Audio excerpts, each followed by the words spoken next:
'Twas the night before Christmas, when all through the house not a creature was stirring, not even a mouse. The stockings were hung by the chimney with care, in hopes that St. Nicholas soon would be there. The children were nestled all snug in their beds, while the visions of sugar plums danced in their heads.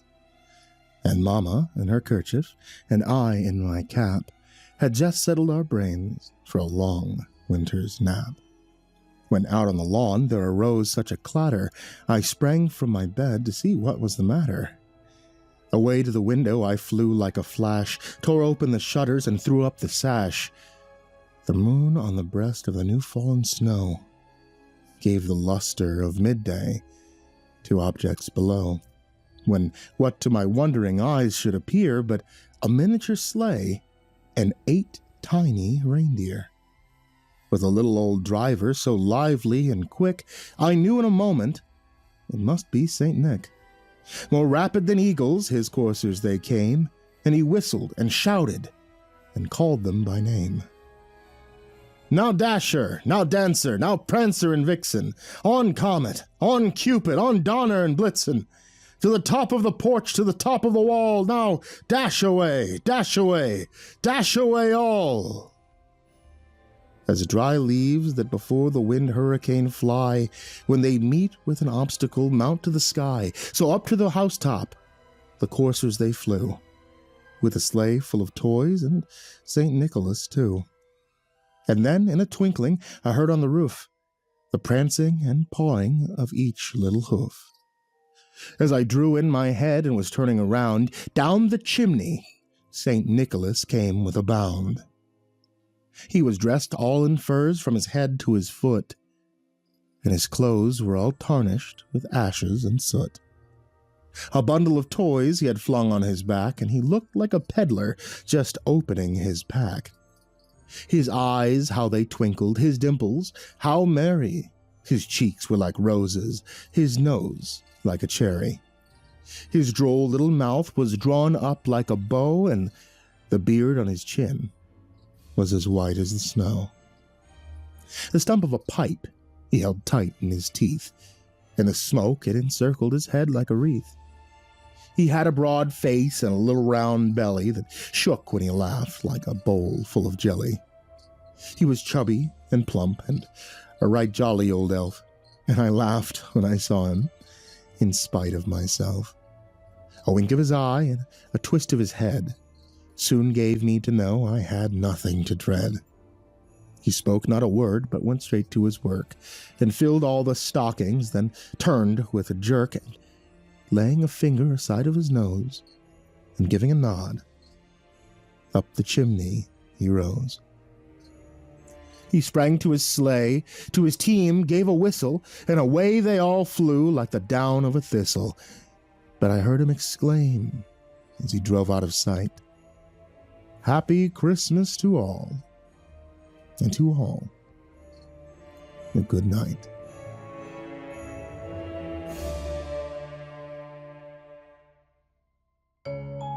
Hey there kids, it's me, Mr. Creepypasta, and we're currently entering fall, which means Halloween is right around the corner. I just want to say thank you guys for watching tonight's video, listening to tonight's episode of the podcast, and to start expecting more audios as we go closer and closer to the spookiest day of the year. Once October starts, you know what that means. I'll be having out a video every single day until Halloween itself, and I expect to see you there. I mean it.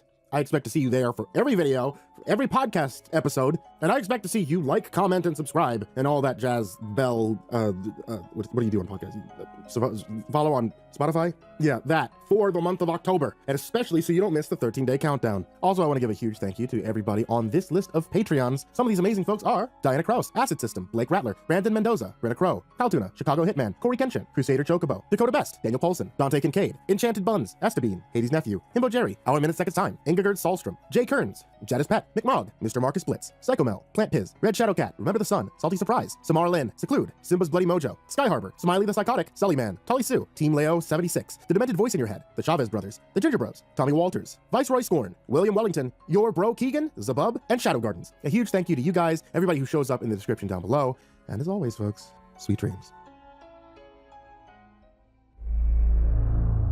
The descent started on night 5, but I didn't recognize it as descent. I thought I was investigating. I thought I was solving the problem.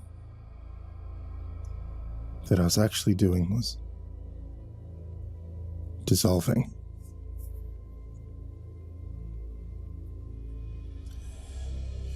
Dale came in from his shift at 1800, and when he saw me at my desk, he smiled with teeth that were slightly too white.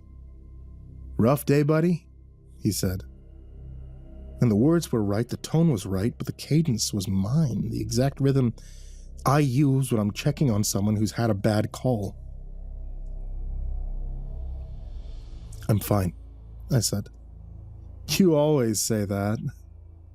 He smiled, his laugh, the one I do when I'm deflecting. "Even when you're not. Even when you're sitting there thinking about how everything's falling apart and you can't tell anyone because they'll think you're crazy." I stared at him. "I never said that out loud." "Didn't you?" He tilted his head. The angle was perfect. The angle I use when I'm assessing someone's mental state. "Maybe you did, and you just don't remember. You've been having those blank spots, haven't you?" My headache pulsed behind my eyes, sharp spike of pressure. "What blank spots?" Dale pulled out his phone, tapped the screen a few times, turned it towards me. Security footage. Black and white, timestamp 3:07, 2 nights ago. I was standing in the hallway outside the operations room. My eyes were closed, my lips were moving, forming words I couldn't hear through the silent footage. My hands were at my sides, fingers twitching in sequence. Counting. "You stood there for 4 minutes," Dale said softly. "Then you walked back to your desk and kept working like nothing happened. Morrison asked if you were okay. He said you'd just been checking the thermostat." "I don't remember that." "I know." He put the phone away. His smile was gentle, concerned, perfectly calibrated to my own expressions of empathy. "It's okay, Ben. We all have blank spots now. It's easier once you stop fighting it." Morrison appeared in the doorway, coffee cup in his hand, that same too-wide smile. "Everything okay in here?" "Ben's having a hard time," Dale said. "We're all worried about him." Morrison's voice was warm, fatherly, using the exact inflection I'd heard him use with rookie officers who were struggling. "Maybe you should take some time off before something happens." I stood up so fast my chair hit the wall. "I'm going on patrol." "At night?" Morrison's eyebrows raised. "That's not safe, Ben. You know the rules." "It's 8 o'clock. I have 7 hours before the rules matter." I grabbed my coat and I walked out. Neither of them tried to stop me. They just watched me leave with those patient, knowing smiles.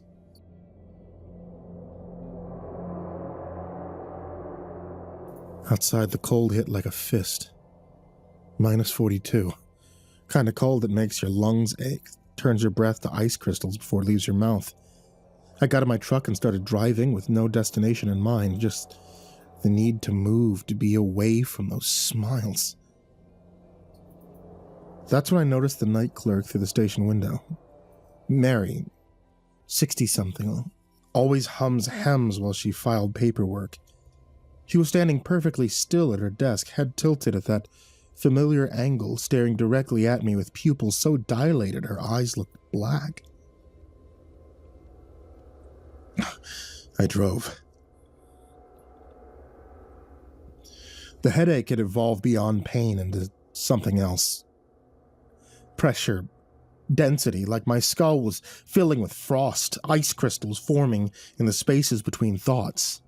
Sometimes when I blinked, I saw after images. A tall figure standing in my peripheral vision, a hand reaching for my shoulder, the shape of someone's face pressed against the passenger window, breath fogging the glass from the inside. I pulled over on an empty stretch of road and checked my phone. 3 missed calls from Sarah. 2 voicemails I couldn't bring myself to listen to. A text from Thomas. Need to talk. I stared at that message for a full minute. Then I opened my phone and scrolled back to the night of the rescue. The gap was still there. Photos from 2:45 showing my gear laid out on the station floor. Then nothing until 4:23 showing me filing paperwork with what looked like mud on my boots. No, not mud, frozen blood. I drove to Thomas's house. Sat in the driveway for 10 minutes, engine running, heat blasting, trying to steady my breathing. His truck was there. Lights on in the kitchen. Through the window I could see him sitting at the table, head in his hands. I knocked.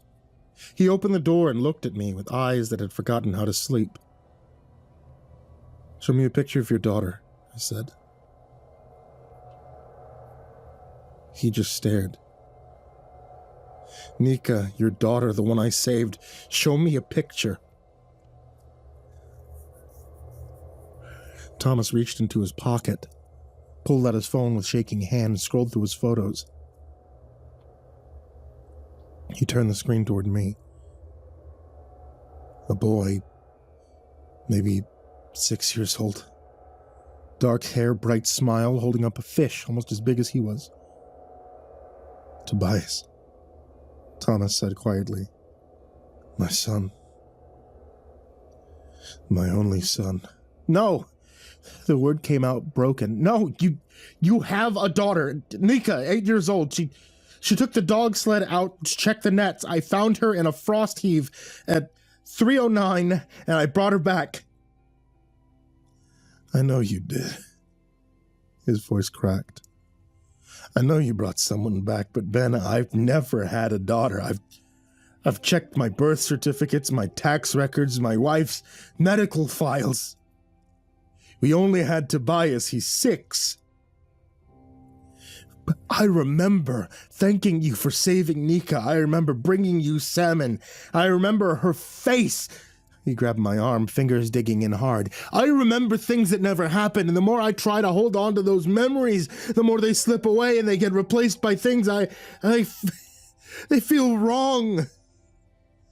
Wrong, but everyone else says they're right." "What do you mean?" "Bias's birthday. My wife and I celebrated it 2 weeks ago. He turned 6. But when I look at the photos, he's in clothes that are too small. And in the background, there's a shadow. Tall, thin, wearing something that looks like your SAR coat. And I can see your name patch, but the letters are backwards."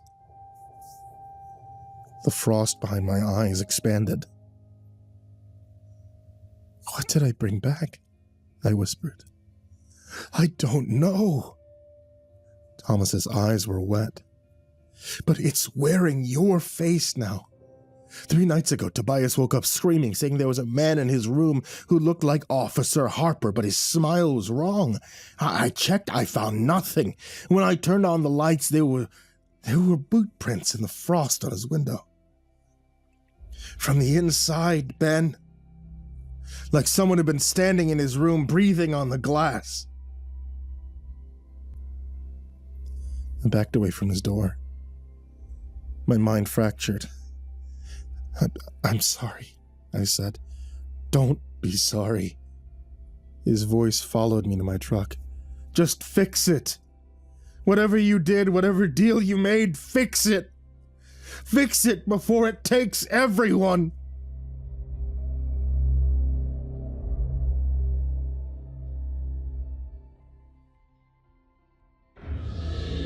I drove back to the station. I parked. I couldn't make myself go inside. The building looked wrong. The windows were glowing, but the light was too steady. It was too perfect. There was no flicker. There was no shadow, just flat, even illumination that made my eyes hurt. Dale was visible through the operations room window. He was typing on his computer. That same mechanical precision, his posture too straight, his movements too measured. Every 30 seconds he stopped, he tilted his head, and he resumed typing like a metronome, like clockwork. I couldn't go in there, not yet. I drove to the library instead. Margaret was at her desk, even though it was nearly midnight. She looked up when I entered. Her smile was immediate. Wide and wrong. "Benjamin, working late." I need to see the archives again, old records, everything you have from before 1960. "Of course." She stood with that fluid grace that belongs to someone decades younger. "Right this way." She led me down the stairs. The air grew colder with each step, my breath fogging in the dim light. The basement smelled like old paper. And something else. Something organic and rotting. "Here we are." Margaret gestured to the shelves. "Take your time. I'll be upstairs if you need anything." She left me alone with the boxes. I started pulling files, incident reports from the 1950s, search and rescue logs, community newsletters, every document I'd looked at before, trying to trace Akna's presence through the decades, but the photos, they were different now. 1956 group photo, Auntie was back. She was standing in the second row this time, clearly visible, same gray hair, same smile. 1968 dedication ceremony, there she was, front and center, shaking hands with the mayor. The wartime civil defense meeting, she was at the podium speaking to the assembled crowd. She hadn't been erased. She'd been rewritten, made more visible, more present, like reality was retroactively adjusting to accommodate her existence. I kept digging, going further back. 1947, a photo of volunteers clearing snow from the old airstrip. Auntie in the background holding a shovel. 1932, a blurry shot of a town meeting, Auntie sitting in the third row. 1921, a formal portrait, the kind taken with old cameras that required long exposures. Everyone else slightly blurred from small movements, but Auntie was perfectly clear, standing at the edge of the frame with her hand on the shoulder of a small girl. That girl maybe 8 years old. I turned the photo over, written in faded ink, rescue volunteers with the Koczynski girl, found alive after 3 days. Miracle. That girl. The girl looked exactly like Nika. My hands were shaking so badly I almost dropped the photograph. I kept going, pulling boxes I hadn't noticed before, files that seemed to appear as I searched, and in every decade, every generation, there was a photo. A young girl lost and found, and in every photo, somewhere in the frame, was Auntie. 1909, a child found in a snowdrift. 1887, a girl who wandered away during a storm. 1856, a daughter thought drowned beneath the ice. All of them the same age. All of them with the same dark eyes, the same serious expression. All of them alive because someone had found them. Someone had gone into the dark and brought them back, and in each case, within a month of the rescue, someone else had vanished. An adult, a volunteer, a hero. The ledger always bounced. I was about to close the last box when I found it. Not a photo, a book. Leather cover, walrus ivory toggle. Kind of binding that predated modern bookmaking. I opened it with trembling fingers and the pages crackled with age. The handwriting was Cyrillic mixed with Inupiaq symbols, scripts flowing together like water mixed with oil. But I could read the first entry, maybe because I needed to, maybe because it wanted me to. Akna, daughter of the storm, 1721, keeper of the balance. Let no debt go unpaid, let no name leave the ledger except in exchange for another. Her name was written in rust-brown ink. Blood ink. Every page that followed was filled with names, hundreds of them, thousands. Each one carefully inscribed, each one crossed out with a single decisive line, and next to each crossed name, another name, written in fresh ink. I flipped through decades, centuries. The handwriting never changed, the same careful script, the same shaky hand. At the very back, on the most recent page, I found my own name. Harper, Benjamin, SAR officer, debt assumed, 307, 6th night, balance due 7th night. Below my name, a blank line waited. I sat there in the cold basement holding the book, understanding finally what this was, not a record, a contract, a bill of sale. The physical manifestation of the deal Akna had made 3 centuries ago. The book was still open to my page when I heard footsteps on the stairs. Margaret descended slowly, each step deliberate. When she reached the bottom, she looked at the book in my hands. Her smile never wavered. "You found it," she said.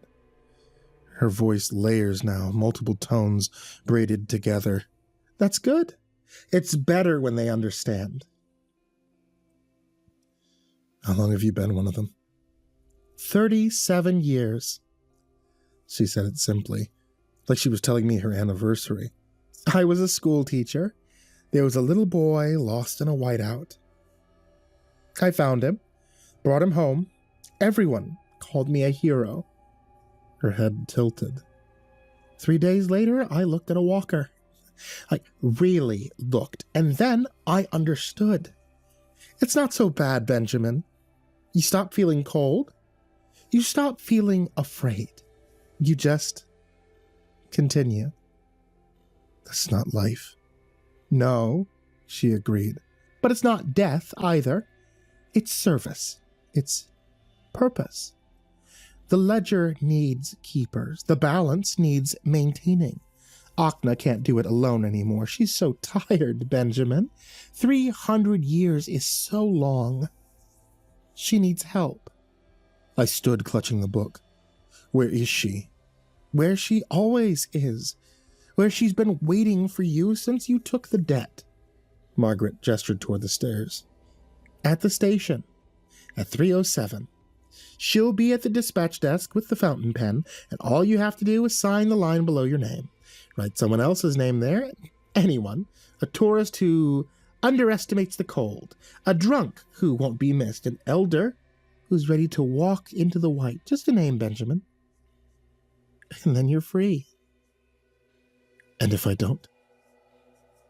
Then at 3:07, the walkers come for you. And you become like us, like Dale, like Morrison, like me.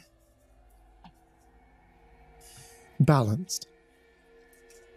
She smiled that patient, empty smile. Forever. I pushed past her and ran up the stairs. Behind me, I heard her call out, voice echoing in the basement space. "You can't run from a debt, Benjamin. It follows you. It always collects." I burst out into the street with a book under my arm. My truck was where I'd left it, engine still running, heat still blasting. I got in, and I checked the time. 2:23. 44 minutes. I drove back to the station with the book on the passenger seat. Its presence, a cold weight that seemed to press against my ribs. The streets were empty, no cars, no people, just the flat expanse of snow and the buildings standing like monuments to ordinary life. The station lights were on. Through the windows, I could see them. Dale at his desk, Morrison in the break room, the night clerk at her station, all of them moving with that same fluid, measured grace, all of them waiting. I parked and I sat there, engine idling, watching them. In the rearview mirror, I saw a movement, a figure approaching from behind, tall and thin, silhouette cutting sharp against the aurora-lit sky. It walked with purpose, with recognition, boots leaving no prints in the snow. I looked down at the book, opened it to my page, stared at the blank line below my name. All I had to do was write. Choose someone, anyone. Transfer the debt. My pen was in my pocket. I pulled it out and I uncapped it. The figure was closer now. I could see it in the side mirror. It was wearing my SAR coat, my name patch visible, letters backwards, mirror flipped, its face a smudge, a photograph left in water too long, but I could see the outline of my features trying to form in that blank space. It was learning how to be me. I looked back at the blank line, then I closed the book. I got out of my truck. I walked back to the station with the book under my arm. The cold hit hard, but I barely felt it. The headache had crystallized into something beyond pain, a solid pressure that made my vision sharp and strange. The doors opened automatically. The heat inside felt too dry, too still. Dale looked up from his desk. Morrison appeared in the break room doorway. The night clerk stood from her chair. They all turned towards me in perfect synchronization, heads tilting at that familiar angle. "Benjamin," Morrison's warm voice. "We're so glad you came back. Are you ready?" I walked past them without responding, heading for the operations room. Auntie was waiting at the dispatch desk, just as Margaret had said that she would be. The ledger lay open before her. My page visible, the blank line, waiting. In her hand was a fountain pen, its barrel made from something that looked like carved bone, yellowed with age. She looked up as I entered, and for a moment I saw her as she truly was. Not the kindly elder everyone believed in, not the warm presence who'd worked dispatch for generations. I saw the hollowness. Centuries of borrowed time, a scar on her cheek that had never healed. Frost in her eyes that had replaced whatever humanity she'd once possessed. "Benjamin," her voice was soft, almost gentle. "You brought the book. Good boy. It's almost time. Are you ready to choose?" I set the book on the desk between us. Opened it to my page. "I want to understand something first," I said. "How did it start? How did you become this?" She was quiet for a long moment. Outside, the aurora flickered, casting green light through the windows. "They called me a witch," she said finally. 1721. I was a healer. I knew plants. I knew which roots stopped fever, which moss slowed bleeding. That was enough to make them afraid. When the sickness came that winter and I couldn't stop it, they decided that I was the cause. She touched her cheek, tracing the old scar. They cut me, marked me, dragged me onto the ice, and they left me to freeze. But she didn't freeze. No. Her eyes were distant, seeing 300 years into the past. Oh, I was angry. So angry. I wanted to live. I wanted them to suffer, so I cut my own fingers, all 10 of them, and I fed them to the dark, and the dark answered. It said, "You want to live? Then keep the books. Tundra takes people, always has. Someone has to maintain the balance. Someone has to make sure the debts are paid. Do this, and you will never die." So you became a monster. I became a keeper. Her voice hardened. For 300 years, I've maintained the balance. Every life saved means a life owed. The ledger must be full. The dark demands it. And yes, I've made the choices. I've written the names. I've watched them go into the white. She leaned forward. But I've also saved thousands, Benjamin. Thousands of children who lived because I made sure someone else paid their debt. That has to count for something. It doesn't. My voice was steady. You became what hurt you. You've done to others exactly what those villagers did to you for 300 years. Their face twisted. You don't understand. You can't understand. The dark doesn't forgive debts. It doesn't forget. If I stop, if the ledger goes unfilled, it takes everything, everyone. The balance collapses. Then let it collapse. She laughed, sharp and bitter. You sacrifice this entire town, everyone you've ever met, for what? Principle. No. I picked up the book. He held it between us.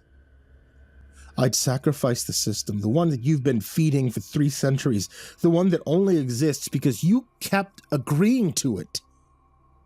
I opened the book to the first page, to her name written in blood ink, never crossed out. The ledger says the debt can be paid by the hand that wrote it, I said. You wrote your name first. You made the deal. You've been paying with other people's lives for 300 years, but the original debt, that was yours, Akna. It's always been yours. She went very still. Outside, the aurora intensified, sheets of green and violet swirling overhead.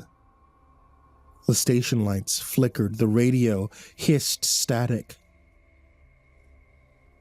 What are you saying? Her voice had gone flat. I'm saying we end it. Both of us. Your name goes back into the ledger as the debt. My name stays as the keeper. We close the book together. No more transfers. No more children saved in adult sacrifice. Just the 2 names that started this. Yours and mine.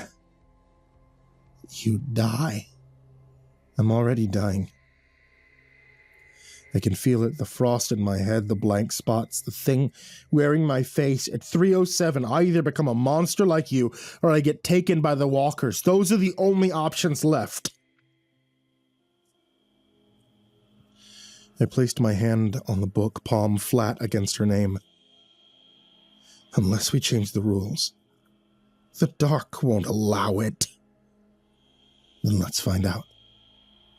I reached across the desk and took the fountain pen from her hand. She didn't resist.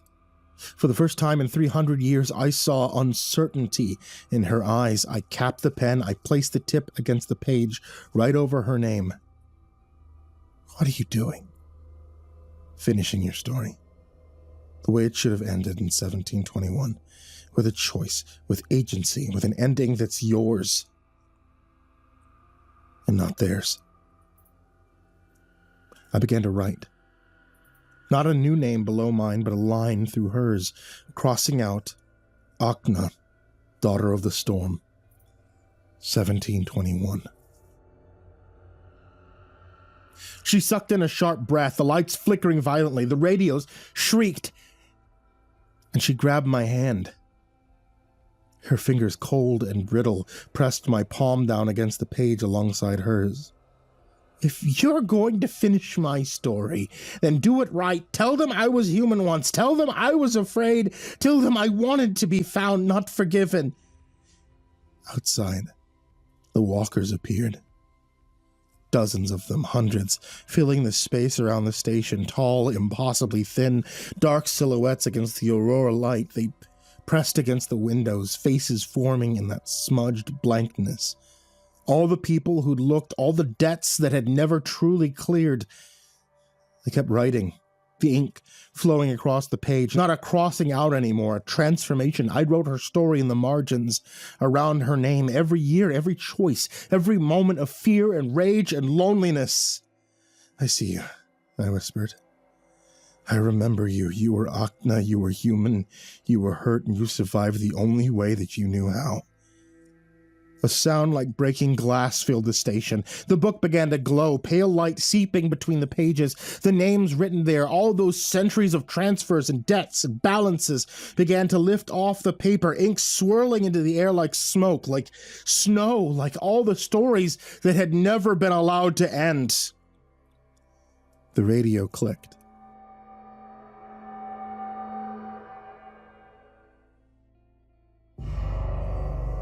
"307. The walkers moved as one. Not toward me, toward her. They flowed through the walls like smoke, like memory converging on the dispatch desk. Shadow hands reaching out, dozens of them, hundreds. All the people she'd named over 3 centuries, all the debts that had been transferred and never truly paid. She didn't scream, she didn't fight. She just looked at me with eyes that had finally remembered how to be afraid, how to be relieved. Thank you for remembering me as human." And then the walkers took her. Not violently, gently, like they were helping an elder to her feet, guiding her towards a door that had been waiting 300 years to open. The light from the book intensified, becoming painful, white, and absolute. I felt the frost on my head crack, shatter, the pressure releasing all at once, leaving behind a clarity so sharp that it hurt. The station went completely black. I don't know how long I sat there in that darkness. Could have been seconds. Could have been hours. Time felt negotiable, plastic, like it was resetting itself to account for something that had been bent wrong for too long. When the lights came back on, the book was blank. Every page, every name.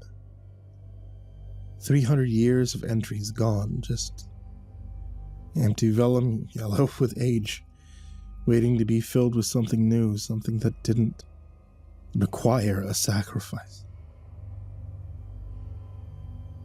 The fountain pen lay on the desk, snapped cleanly in half. I picked up the pieces and put them in my pocket. And then I heard snoring.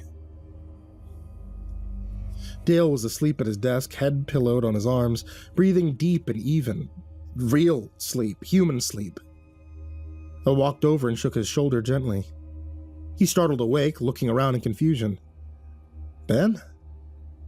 What time is it? Why am I here?" "Hold it on later," I said. "Come on, let's get some coffee." In the break room, Morrison was slumped in a chair, coffee cup still in his hand, completely out. The night clerk was gone, her coat missing from the rack. Probably went home hours ago and nobody noticed. Everything felt normal, mundane, real in a way it hadn't been for 7 days. I checked the security footage, scrubbed back to 3:07. Timestamp showed my usual patrol routine, no standing in hallways, no whispering, no blank spots, just me. Filling out paperwork, looking tired, but human. The blank spots were gone. The false memories were gone. The thing wearing my face was gone. I drove home as the sun rose, painting the tundra in shades of pink and gold. The roads were empty. The town was waking up slowly, smoke rising from chimneys, people starting their ordinary days. My house looked the same as always. Sarah's car in the driveway, kitchen light on. I sat in the truck for a long moment, afraid of what I'd find inside. Then I walked in. Sarah was making breakfast. The kids were at the table arguing over the last waffle. They all looked up when I entered, and Sarah's expression was wary. Hurt, but real. Genuinely hers. "You came back," she said quietly. "I'm sorry." The words felt inadequate.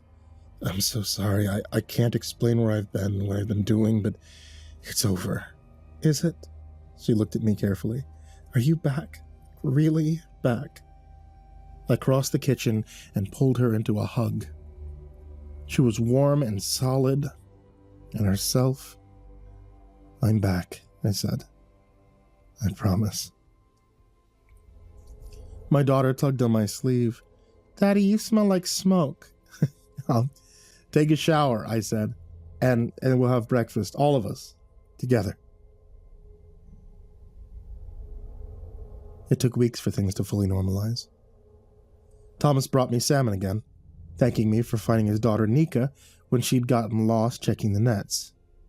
She was 9 now, he said, getting too brave for her own good. The details matched my memories. The timeline made sense. I never asked him if he remembered having a son named Tobias. Some questions are better left alone. The station ran its usual operations: search and rescue, welfare checks, the occasional tourist who underestimated the cold, but the success rate improved. Fewer people went missing, fewer debts needed balancing. Auntie's cabin sat empty. According to the Bureau's record, it had been abandoned since 1978, which now matched what the archive showed. Her name appeared in some historical records, but only where it made sense. A volunteer, a community leader, someone who'd helped when help was needed, and then moved on. The ledger stayed blank. I kept it locked in my desk drawer at the station, checking it occasionally to make sure no new names appeared. It remained empty. Clean. Waiting. The radios still clicked at 3:07. Every single night, that sharp, metallic snap across all 5 channels. I checked the logs. It went back for as far as our records existed. Not 11 years, not 100, just a feature of the equipment, probably. Atmospheric pressure, electromagnetic phenomena. The aurora does strange things to signals. That's what I told myself. But sometimes on clear nights when I'm on patrol, I see a figure in the distance. Tall, thin, and dark against the snow. It doesn't move towards me, it doesn't threaten, it just stands there at the edge of visibility, at the place where the tundra meets the sky. And once, just once, I thought I saw it raise one hand. It could have been a wave, it could have been a farewell. It could have been the wind playing tricks with shadows and light. I didn't look directly at it, I didn't acknowledge it, didn't call out. I just kept driving. The ledger stays blank. Debt's paid, but the tundra still keeps its secrets, and I've become one of them. Every night at 3:07, when the radios click, I stop what I'm doing and I listen, just to make sure the silence that follows is truly empty. So far it has been, but I keep checking. I'll always keep checking, because that's what keepers do. We watch. We listen. We remember. And we make sure the dark stays empty of names.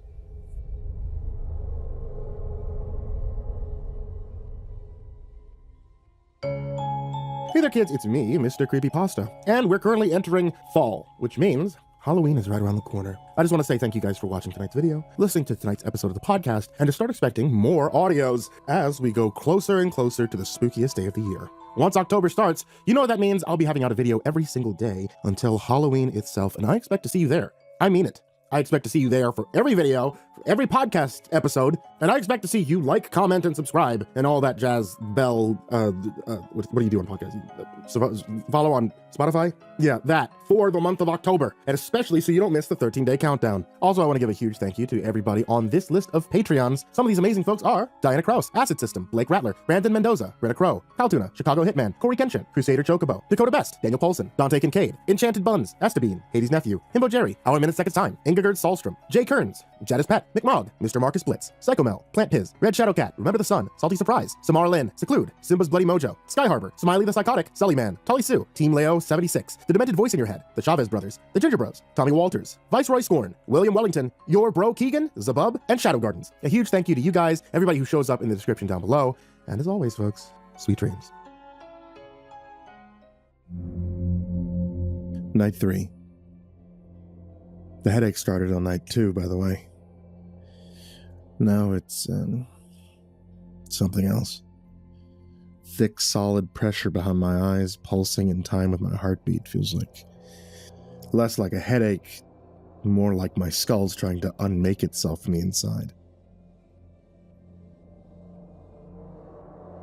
I was at my desk staring at an incident report until the letters bled together.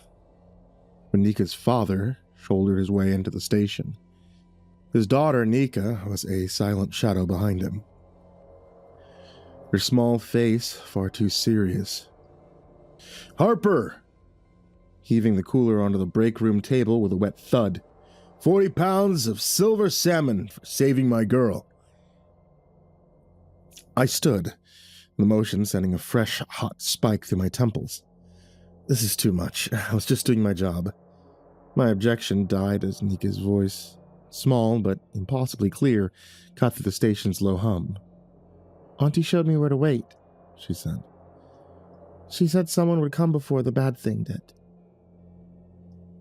Then the studio went silent. One moment there was the familiar clutter of noise, Chief Morrison's low chuckle, the clack of Dale's keyboard, static hiss of the radio. The next, there was nothing. It was as if a glass bell had dropped over the entire room. Morrison was frozen, his coffee cup an inch from his lips. Dale's hand hovered over his mouth, his fingers poised but unmoving. The radio static did not just go quiet.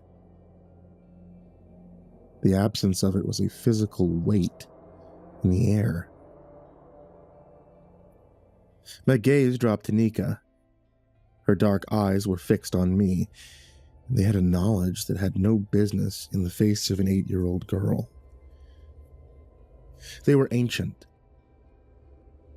and terrified. A full 3 seconds passed. The pressure in my head tightened. Then the world rushed back in. Too loud, too fast. "Nika, honey, you know Auntie. She's everyone's friend. She's probably just praying for you is all." He took a sip of his coffee. "Right," Dale chimed in, his voice a notch too high. He clicked his mouse with an uneasy force. "Kid Auntie's got a sixth sense about these things, like a guardian angel." He laid a heavy hand on his daughter's head. "Do not go giving the officer your wild stories, Nook." But Nika did not look away from me. She didn't even blink. "Have you seen her since that night?" she asked. The silence returned, but this time it felt deliberate, a solid wall. "Hey," I said, my voice sounding too loud. No one turned. I forced a chuckle. "Morrison? Dale?" I waved my hand in front of the chief's face. His eyes didn't flicker. He took another sip of coffee, staring right through me. My chuckle died in my throat. The truth, cold and absolute, settled in my gut.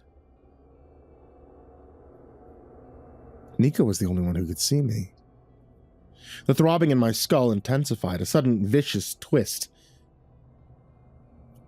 "I see her all the time," I managed, my voice rough. "Ships with dispatch once in a while, Nika." "No." Her voice was flat, certain, a verdict. "Have you really looked at her? I mean, truly looked? Once you do, you'll know what I mean." He was already pulling her towards the door, his apologies trailing behind him.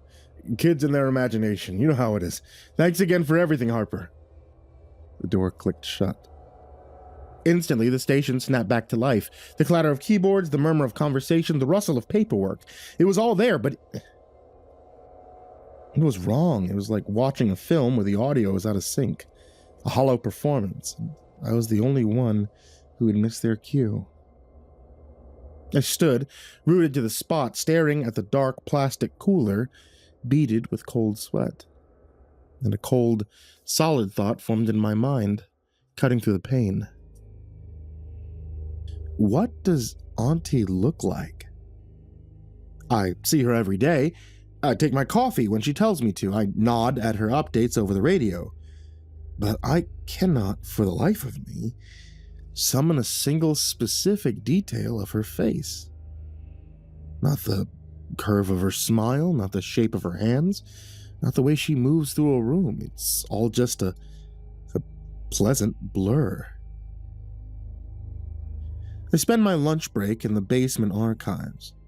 Down here, the world is reduced to the grit of dust on my fingertips and the dry whisper of turning pages. When my phone lights up with my wife's call, I watch the screen go dark.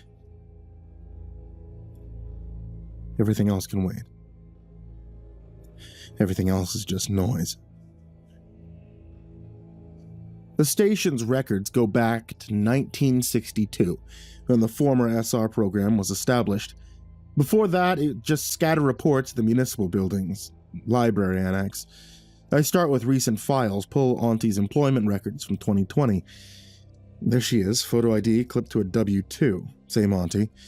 Gray hair, pulled back, reading glasses on a beaded chain, warm smile. Date of birth, March 15th, 1960. Another form, employee health insurance enrollment. Same photo, maybe a few less wrinkles. Date of birth, March 15th, 1960. Pension paperwork. Date of birth, March 15th, 1960. Original hiring document. Photos slightly faded, but it's her. Same face, same smile. Date of birth, March 15th, 1960.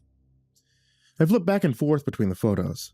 The lighting is different, the background changes, but her face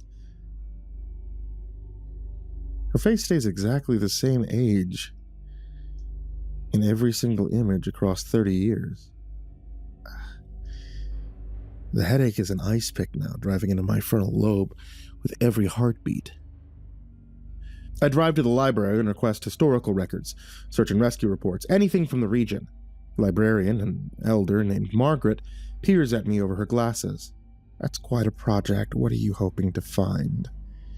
I just need to understand the history, I say, my voice tight.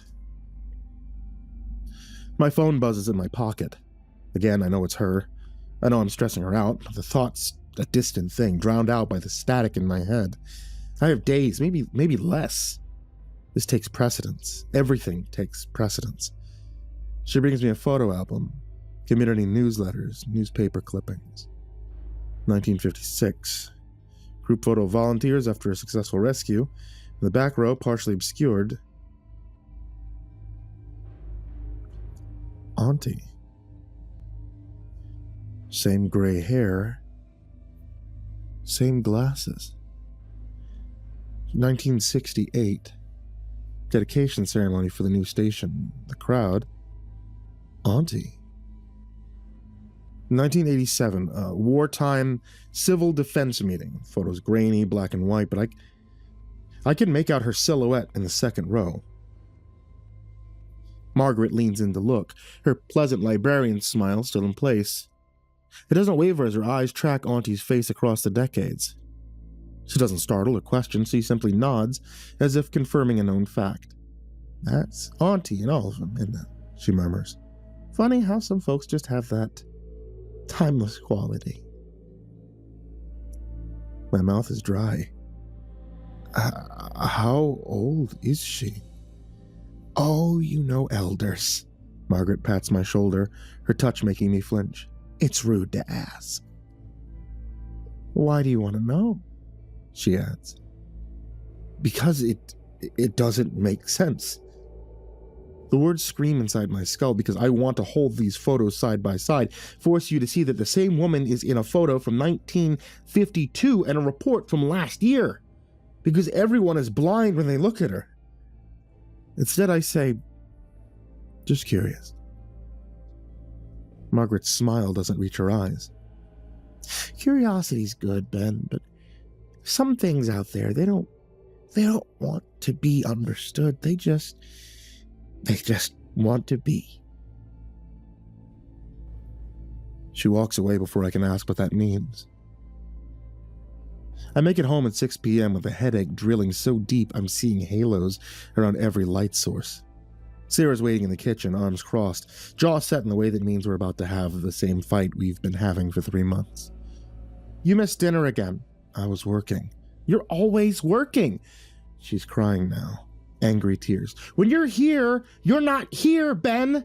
You're somewhere else with her. With who? Denise, the secretary. Don't play stupid. Everyone at the station talks. Sarah, I'm not. Then where were you today? Dale saw you in the archives for 2 hours, said you looked like you were researching something intense. What were you researching, Ben? I don't have a good answer. Can't explain that I was looking up photos of a 70-something dispatch operator who apparently hasn't aged since World War II. Can't explain that an 8-year-old girl warned me about a woman who's hypnotized the goddamn town. I can't explain any of it without sounding insane. So I say nothing. Sarah's face crumples. Get out. Sarah, get out. Go stay with whoever you've been running to. I don't care anymore.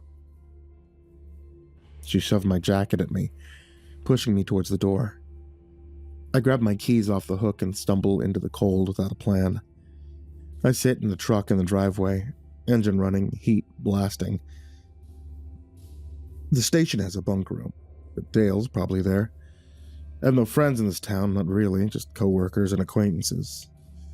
I could drive to Fairbanks, get a hotel, clear my head.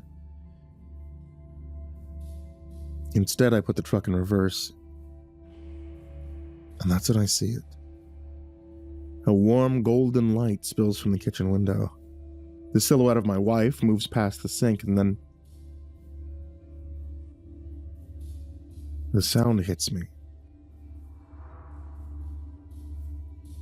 It's not the quiet I left, but the vibrant noise of a family meal, the clatter of plates, my son's high-pitched story, my daughter's giggling interruption, and underneath it all, a man's easy, resonant laugh. My laugh. I kill the engine and I step out into the freezing air, drawn to the window like a ghost. I peer inside. There they are. Sarah, the kids, and me. They're gathered around the table. The man at the head of the table leans back in his chair, a wide, relaxed smile on his face. It's an expression I haven't worn in years. He says something, and Sarah laughs, her real, unforced laugh, and reaches out to squeeze his arm. I'm running before I know I've moved. Up the porch steps, through the door, which is unlocked. The sounds and smells of dinner, pot roast, my favorite, wash over me. I stand frozen on the hallway entrance, watching this perfect imitation of my life. Get out, I whisper. The words have no force. The man, the other me, turns his head. His eyes meet mine across the room, and he smiles, a slow, knowing smile. The room shifts. Suddenly, I'm the one sitting at the head of the table. The taste of the pot roast is in my mouth. My daughter tugs on my sleeve, and Sarah smiles at me from across the table. I try to stand to scream, but my body is a puppet. I feel my face form a warm, parental smile. I hear my own voice, but it's not mine, say, "This is perfect." My eyes dart to the dark glass of the patio door. At its reflection, I see it. Standing in the corner of the kitchen, watching. The walker. It wears my SAR coat, its face a smudged photograph. It tilts its head, and my reflection in the glass mimics the gesture. Sarah's smile becomes fixed, her gaze intensifying. "We're so glad you're finally here, Ben," she says, her voice syrupy and wrong. "Stay with us." I throw myself backward, the chair clattering to the floor. I scramble on hands and knees towards the front door as their voices rise in a harmonious, desperate chorus. Ben, don't go! Ben, we love you! Ben, your dinner is getting cold. I stumble into the truck, slam the locks, and force myself to look back. They're all at the kitchen window now. Sarah and the kids, they stand in a row staring out at me with identical, placid, vacant smiles.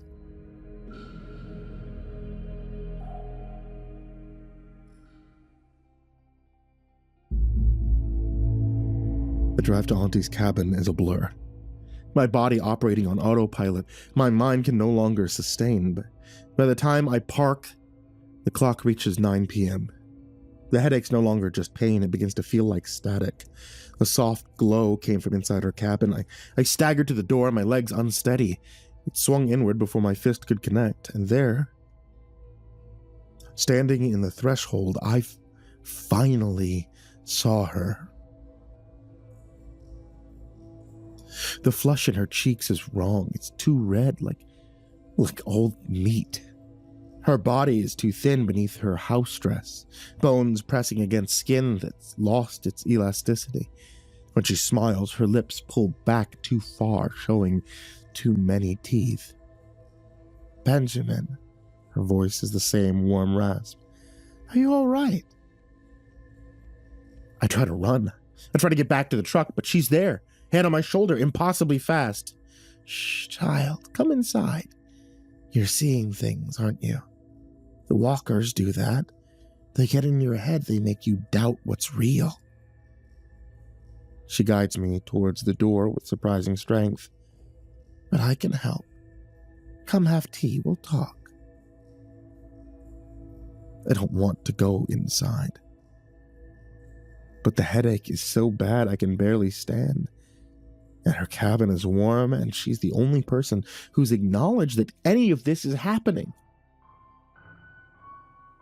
I followed her inside, the door closing behind me with a soft, final click. The cabin felt smaller than I remembered and darker, as if the walls had crept inward to swallow the light. I noticed the shadows in the corner didn't behave properly, stretching and pooling in defiance of the single oil lamp that burned on the counter.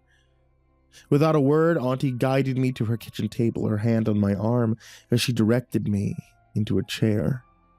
She moved to the stove to put a kettle on, her motions possessing a fluid, unnerving grace that belonged to someone decades younger. You're on night 3, she says.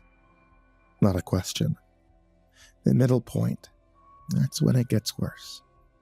Your mind's trying to bridge two states of being, warm and cold, living and... She trails off, pours tea into mismatched mugs. I wrap my hands around the mug. The ceramic is cold, despite the steaming liquid inside. Why is this happening to me? My voice sounds distant. Because you looked. She sits across from me. And because you saved the girl, Nika. Yes. Something flickers across Auntie's face, almost regret. Almost. She wasn't supposed to come back, Benjamin. Some accounts were meant to close. What does that mean? She sips her tea. Would you like to hear a story? An old one. About the ocean, sacrifice, price of living too long. A nod because I don't know what else to do. Because the cabin feels like it's pressing down on me, because I can feel something in the corners waiting. Auntie's voice drops to a storyteller's cadence. There was once a woman who refused to marry. Her father tried everything, arranged matches with strong hunters, wealthy traders, even shamans, but she refused them all. She had no interest in men. The tea tastes like seawater. One winter, she fell in love with her dog. Beautiful animal, strong, loyal. They say she loved it more than any human. When her father discovered this, he was filled with shame. He took her out on his kayak far from shore, and he threw her into the ice water to drown. I want to put down the mug, but my hands won't move. She tried to climb back into the kayak and grabbed the gunwale, begged her father to pull her up. But he took his ulu and cut off her fingers, one by one. Each finger that fell into the water became something new, became seals, whales, all the creatures of the deep, and the woman herself sank down to become Sedna, the mother of the sea, keeper of drowned things. Auntie's voice had changed, become layered like multiple people speaking in unison. But here's the part they don't tell children. Sedna didn't just become a goddess, she became hungry. Every finger she lost was a piece of warmth taken from the living world, and to keep existing, to keep her place in the deep, she needed to replace that warmth again and again forever. My vision's tunneling. The cabin walls seem to breathe. We all make choices, Benjamin. Some of us choose to drown. Some of us choose to cut the fingers. Some of us... She leaned forward, and her face is changing, cheeks hollowing, further skin pulling tight against skull. Some of us choose to feed. In the window behind her, I see them. Walkers, 3 of them, standing perfectly still, watching. I try to stand, but my legs are numb. I try to speak, but my tongue is thick. Auntie reaches across the table, touches my hand with her cold hands. I'm sorry, Benjamin, but you understand, don't you? A child's life buys more than adults. More years, more warmth, but you saved her. You broke the equation, so I need yours. She's holding a curved knife with a bone handle. I try to move, and my body is leaden, and a cold understanding dawns. I know what she's put in my drink. It won't hurt. The cold comes fast at this stage. You'll just stop, and I'll have 17 more winters, maybe less. Not as young as I used to be. She laughs. That sounds like wind through empty buildings, though I suppose 7 centuries is a good run. The walkers in the window are inside now, standing behind my chair. I can feel them. I can feel them radiating cold. Auntie raises the knife, and in that suspended moment, a fractured memory crashes over me. It comes in a flash. A woman is screaming, running desperately through deep snow with a mob at her heels, their torches cutting through the darkness as voices shout, "Witch! A demon! Unclean!" She stumbles and falls, and someone catches her, holding her down while another brings that ulu to her face. The blade cuts from cheek to jaw, and she's screaming a name over and over.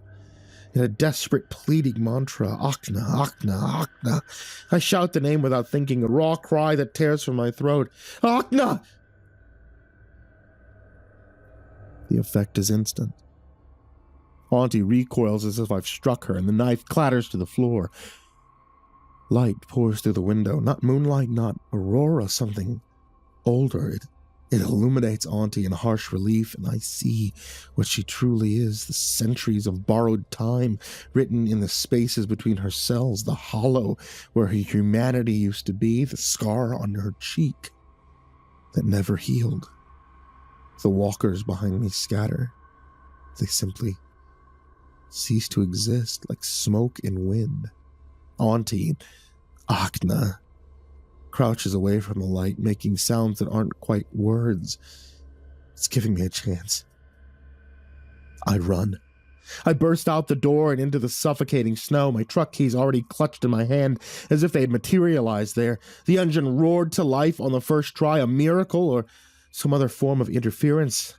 I don't know, and I don't care. It wasn't until I was a half-mile down the road, the tires crunching on the packed snow, that I dared to glance into the rearview mirror. Her cabin sat dark and silent and solitary against the vast white expanse. but in the single window I could see her, a stark silhouette standing perfectly still, watching me flee, waiting.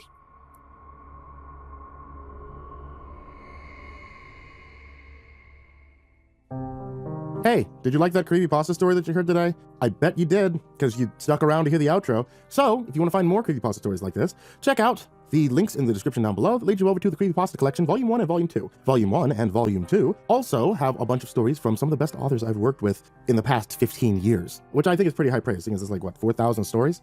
That's right, 4,000 stories. Subscribe, you'll see them. But yes, 2 books available, Amazon, link down below, check them out. Also, I want to give a huge thank you to everybody on this list of Patreons. Some of these amazing folks are Diana Kraus, Acid System, Blake Rattler, Brandon Mendoza, Britta Crow, Kaltuna, Chicago Hitman, Corey Kenshin, Crusader Chocobo, Dakota Best, Daniel Polson, Dante Kincaid, Enchanted Buns, Estebean, Hades Nephew, Himbo Jerry, Our Minute Second Time, Ingegerd Solstrom, Jay Kearns, Jadis Pet, McMog, Mr. Marcus Blitz, Psychomel, Plant Piz, Red Shadow Cat, Remember the Sun, Salty Surprise, Samara Lynn, Seclude, Simba's Bloody Mojo, Sky Harbor, Smiley the Psychotic, Sully Man, Tully Sue, Team Leo 76, The Demented Voice in Your Head, The Chavez Brothers, The Ginger Bros, Tommy Walters, Viceroy Scorn, William Wellington, Your Bro Keegan, Zabub, and Shadow Gardens. A huge thank you to you guys, everybody who shows up in the description down below, and as always, folks, sweet dreams.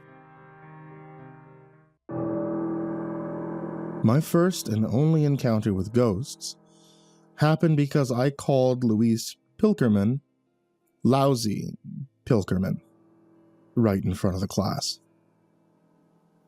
I hadn't meant to, not at all. A month before it happened, our teacher, Mrs. Dandridge, had told us that we were going on an end-of-the-year field trip. Already great news in my book. I loved how weird it felt to walk along in a herd with my friends, taking in the sights of a place I probably wouldn't have been able to visit normally. "And this is going to be a special trip," she continued, grinning like Firuza Balk. "This year, we're going to Roseford Hotel, and we're going to be staying the night." That gave me the shakes. For those of you who don't know, Roseford is one of the premier weird landmarks in New England. Look it up. There's rarely a top 10 list that doesn't at least mention it, and the discussions about the life and death of its chief architect, the original manager, Emil Roseford, are still as strong today as they were back then. To put it succinctly, Roseford is kind of like the Winchester Mystery House on psychedelics, and it is well known for being haunted. I wasn't a fan of ghosts, but I was a fan of weird houses and architectural novelties, so I was over the moon. We had 3 weeks before we were going to go, which was 3 whole weeks in which to catastrophize and worry myself sick. With nightmares about getting hurt and missing the trip, or getting there and finding out it wasn't as cool or interesting as I had built it up to be, growing in frequency and severity. The night before I had a nightmare and then decided to read until I felt better, which ended up being all night, so I wasn't fully awake or aware by the time I actually got into class. I think I sat in the wrong seat and nearly fell on my face before Miss Dandridge had even gotten there. When she did get in, she picked me for roll call.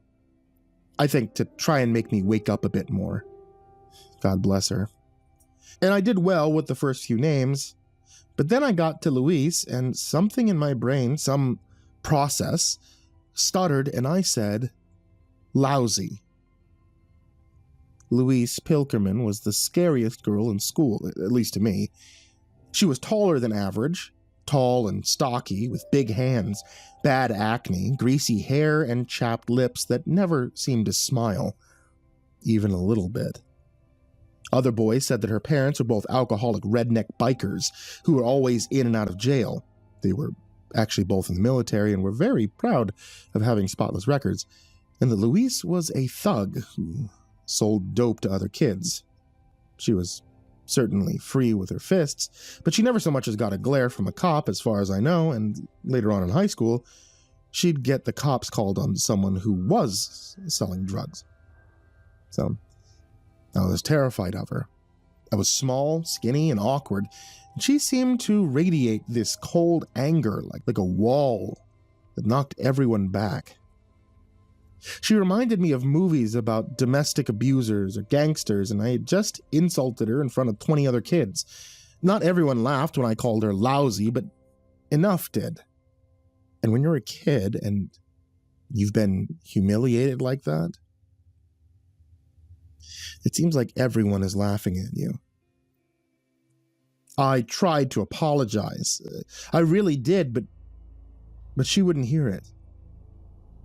"I'm going to get you back," she growled before we got on the bus. She sat in the back. I sat as close to the front as I could and tried to read a book with the shadow of that promise hanging over my head, scared out of my mind. At least until we got there and I stepped out into the sunlight and actually saw Rovesford up close and in the flesh. And the world narrowed down to just that for a little while. You see, Emil Rovesford was a stage musician turned architect who spent 15 years of his life planning and constructing a place that would incorporate all the different kinds of architecture that he'd seen on his trips around the world. And the result was chaos that you could touch and inhabit, like an I Spy book with buildings or a living 3D collage. From above, the whole mess looked like a giant protozoa, maybe a very lopsided star, bloated and prickly on one side, stretched like taffy on the other. Each section was a jumble. There were brick and stone, metal and glass and wood, and there were domes and colonnades, bays and belfries, gables and eaves, Shionsukuri and Old Gothic, Colonial and Victorian and Grecan, all welded together. I could have stared forever trying to pick out every little detail, but Miss Dandridge only gave us about a minute before most of the rest of my class ran out of attention span. We spilled into the northern lobby, which was cool and quiet and more or less what I'd imagined a swanky hotel to be like. Red carpeting, a high barrel vault roof, white pillars, clusters of couches, and a tour guide waiting to show us around. Her name was Annie, and she was great. I remember her being a carefree, laid-back college chick who took the job because she honestly thought it was interesting. The hotel's layout was so chaotic it required a bunch of laminated maps to navigate, but Annie had definitely been there for a while because she never so much as looked at any of them. She took us from room to room and laid everything out. If there was a script that she was supposed to go by, she probably chucked it right in the trash after the first few read-throughs because she added so much history and so many weird bits of trivia, stuff even I didn't know about, and I thought I'd researched it all pretty well. There were a few things I knew, like how the planning stage took 5 years because Rovesford kept going to new places, falling in love with new bits of architecture, and then deciding to add them in, or how he passed over his oldest son and gave his daughter the stewardship of the place and his fortune, which in the 19th century was a pretty big deal, caused a huge scandal. It wasn't until we got to the game room that I actually heard something that I hadn't before. There we all were, in the middle of this huge comma-shaped room with a red shag and oak paneling, trying to keep out of the way of the construction guys who are packing up the musty old mod furniture and the old arcade machines. When in the middle of telling us about how they were going to refurbish the room, Louise put her hand up and asked, "Are you guys going to open up the Blue Wing?" Behind us there were two people, a construction guy and a woman in a business suit. Both were arguing quietly, and when they heard her ask that, Louise wasn't very soft-spoken. They turned around and glared at her. She glared right back and cocked her chin defiantly. I don't think Annie noticed any of that, though. She just laughed and told us the whole wing was going to stay closed up, and that it was eventually going to be torn down from the rest of the building. She asked, "Where'd you hear about the Blue Wing?" Louise said, "On the internet. They had an article on Ogrish." Then a boy asked what the Blue Wing was, and I saw the mischief come alive in Annie's eyes. She looked around, then lowered her voice and said, "What, you guys don't know? The last owner of this hotel was a murderer. That was my introduction to Grace Rovesford, the last of that family line and the one who gave the place its reputation. Grace was born at the tail end of the 40s, raised by two parents who had died right next to her in a car crash one evening in 1953. They'd taken a back road in Nevada and swerved to avoid a coyote. Grace was pinned to the dash for 13 hours before help came. Annie said that she ended up locked in an asylum for a decade afterwards and came out worse off than she had been when she was thrown in. But I did some research, and she was actually admitted to a highly regarded naturalistic retreat on the outskirts of California, and it was only for a year. There's not much about her I could find in the years before she fully took over the inn, but I think the rest of Annie's story turned out pretty much true. She became a minor celebrity in the hippie community in the early 60s, wrote a whole bunch of papers on everything from homeopathy to astral projection, and published a book of poetry called To Dance in Dreamland, to Scorn the Reaper. In 65, she actually took charge of the hotel and added her own flair, taking what she'd loved about San Francisco and transplanting as much of it as she could. If you look at the pictures from the time, every room looks like a blacklight poster with mod furniture, space-age appliances to top it all off. A lot of the old clientele hated it. They thought it looked like, and I quote, a sleazy head shop. But the hotel had been in a slouch by then, and there weren't many of these people left. The new look actually worked, and for 4 years it was as lively as it had ever been when it was first opened. Tourists loved the new novelty, and the hippies loved that it was a place meant for them, overseen by one of them.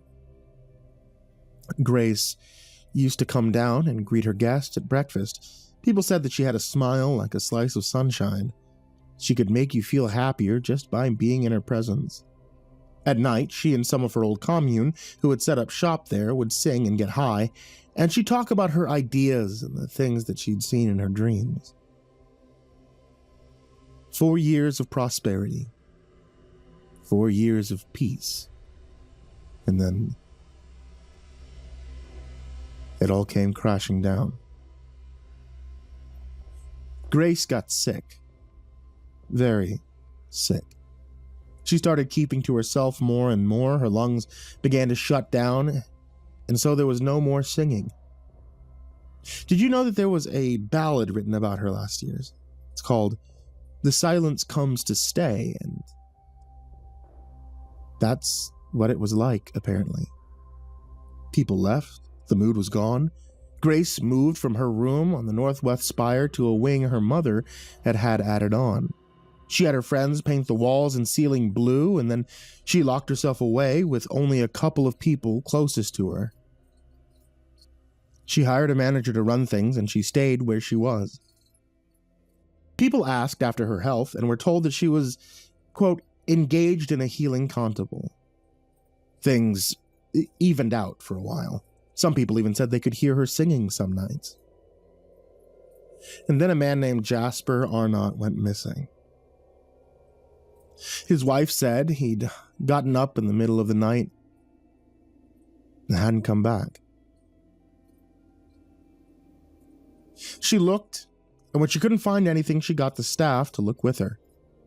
The search went on for hours, and then a maid found Arnott laying in the eastern garden, his bathrobe covered in blood, and his head missing.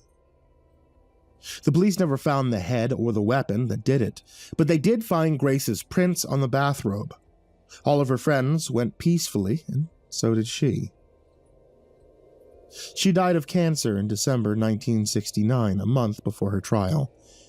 The investigations also implicated her in a dozen other missing persons cases, but nothing ever came of it. Annie didn't tell it quite like that. She shortened it, added something about gardening shears, for effect, and it worked, too. I was scared out of my mind. Not even Mrs. Dandridge announcing that we were going to have a pizza night made me feel any better. We ran around and played where we were allowed. I sat by an empty koi pond and watched the little vents bubble away. I crossed bridges, ducked through trap doors, used slides sculpted to look like dolphins leaping from the water. I even found a narrow passage hidden behind a suit of armor, just like in the Hardy Boys. I wandered it for a bit before I realized that I had gone farther than I was supposed to. I was halfway back when I heard two people talking in hushed, angry tones, a man and a woman. "You need to find out who's doing this. I don't care how." "We don't know. It just keeps getting broken. We seal it up. Next day, it's all in pieces on the floor." In any other situation, I might have listened in, but as it stood with the anxiety rolling around inside my stomach, the idea of hearing an argument, and an adult argument at that, made me feel like a mouse in front of a hurricane. When I managed to rejoin the pack, it was time for pizza and soda and movies in the viewing room. By the end of it, I had a gut full of junk food and a head full of worries and fuzz. We were split up into littler groups and led to our bedrooms for the night. I think I was probably asleep before I even hit the bed. I wasn't asleep for long, though, which I should have expected given the circumstances. I had a horrible nightmare about being trapped in a dark, close space, hearing teeth scraping over something hard. I woke up all at once in a bed that wasn't mine, in a dark room I didn't know. Things felt so unreal and slow and heavy, and all I could think was, I need to get out of here. I don't remember leaving the room or what hallways I went down. I only came to my senses when I slammed into someone's back. I fell on my rear and the other person gasped, stumbled, and spun around. It was Louise. When she saw me, her eyes narrowed. Those big hands of hers closed into fists. For an instant, I saw her knuckles straining white against her skin, and I could almost feel them digging into my cheek or busting my nose. Then she took a step towards me, and I ran. I ran as fast as I could, and she followed. Neither of us noticed the change in wallpaper from cream to faded orange and purple, or the plastic sheets over everything, the white bucket stacked in one nook, the big industrial vacuums humped up against the wall, or the fresh shards of plaster on the floor. All I could register was an open door, and the hallway was wide and dark like a throat. Every door was shut, and dust puffed under my sneakers with every step I took. I made it to the end of the hall, to one last door before Louise grabbed the back of my shirt and threw me into the wall. Then she was in my face. Her eyes gleamed in the low light. "You made them laugh at me, you little freak," she hissed. Her breath was cold and smelled like cola. I tried to explain myself, but she shoved me back into the wall and hit me hard enough to make my teeth click together. I tasted blood.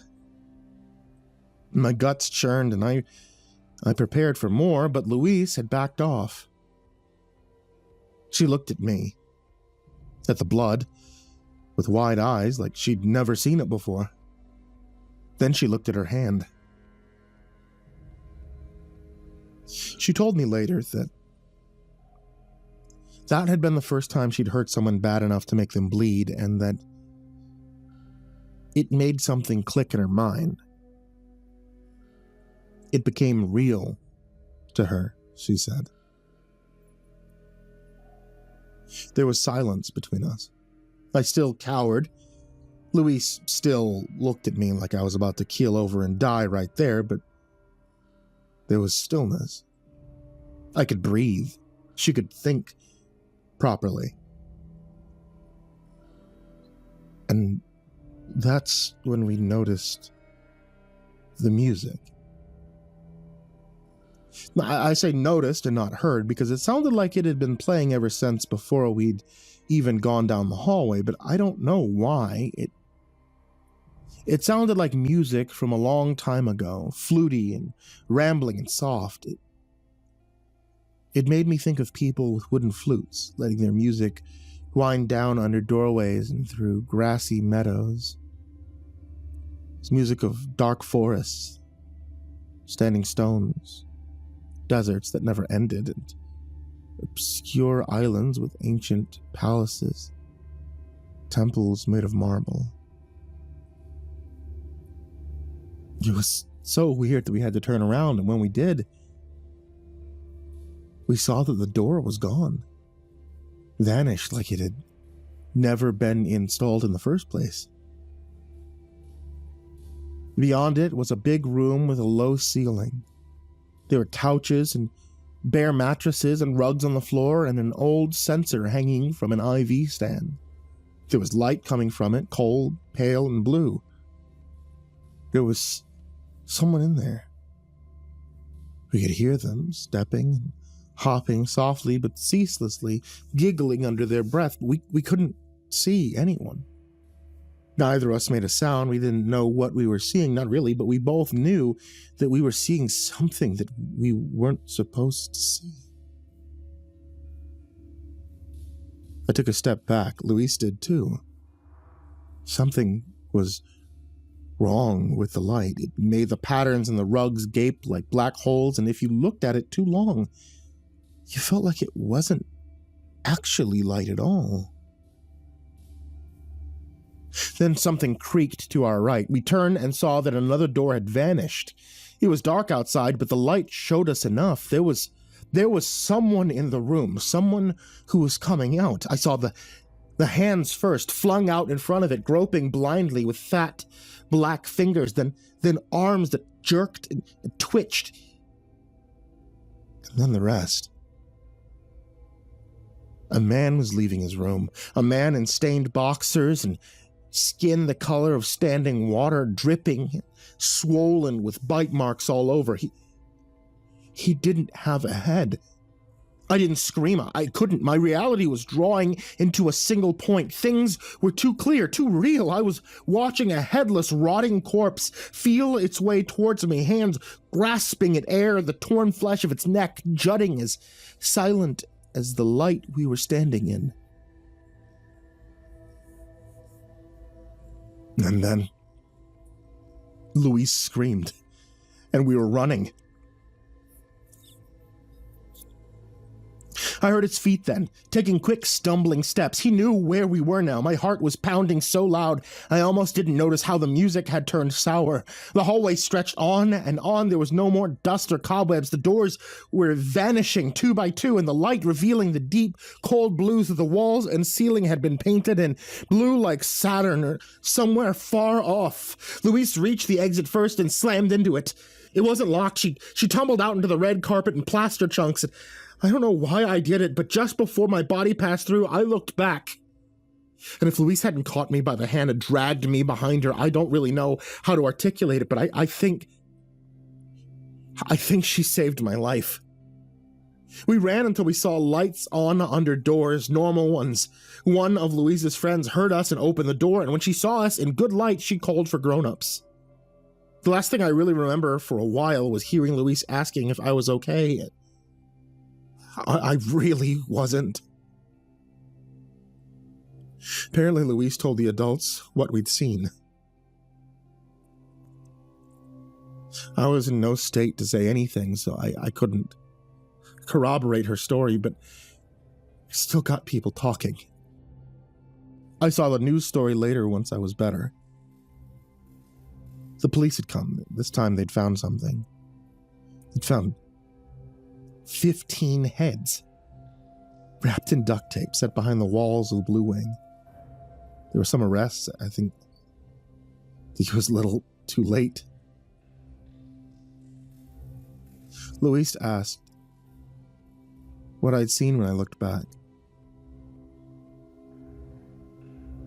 Once, years later, at a party, where she was too drunk to stop herself from asking, and I was too drunk to lie. I told her, and now I'll tell you. The room had snuck up behind us while our backs were turned, like a tiger. It shortened the whole length of the hall until it was 2 feet from the exit. And I saw everything. They were dancing in a circle, some in pajamas, some in bathrobes, some in less. all dead, all headless. Split heels beat the floor, maggots fell from them and disappeared into the patterns on the rugs. They lurched and pirouetted. They spun while the music played. It had really spoiled by then. It sounded bad, worse than I can really explain, just old and greedy. It pressed into my ears like soft fingers. It tugged at my skin. And the crowd parted a little, and I saw someone at the center of the circle playing a flute. Grace, probably. I can't even describe what she'd swelled up and stretched out into.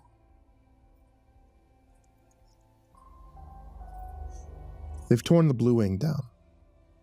The rest of the hotel is fine. It's still running. Sometimes I browse the internet, I look for new sightings, but there hasn't been anything.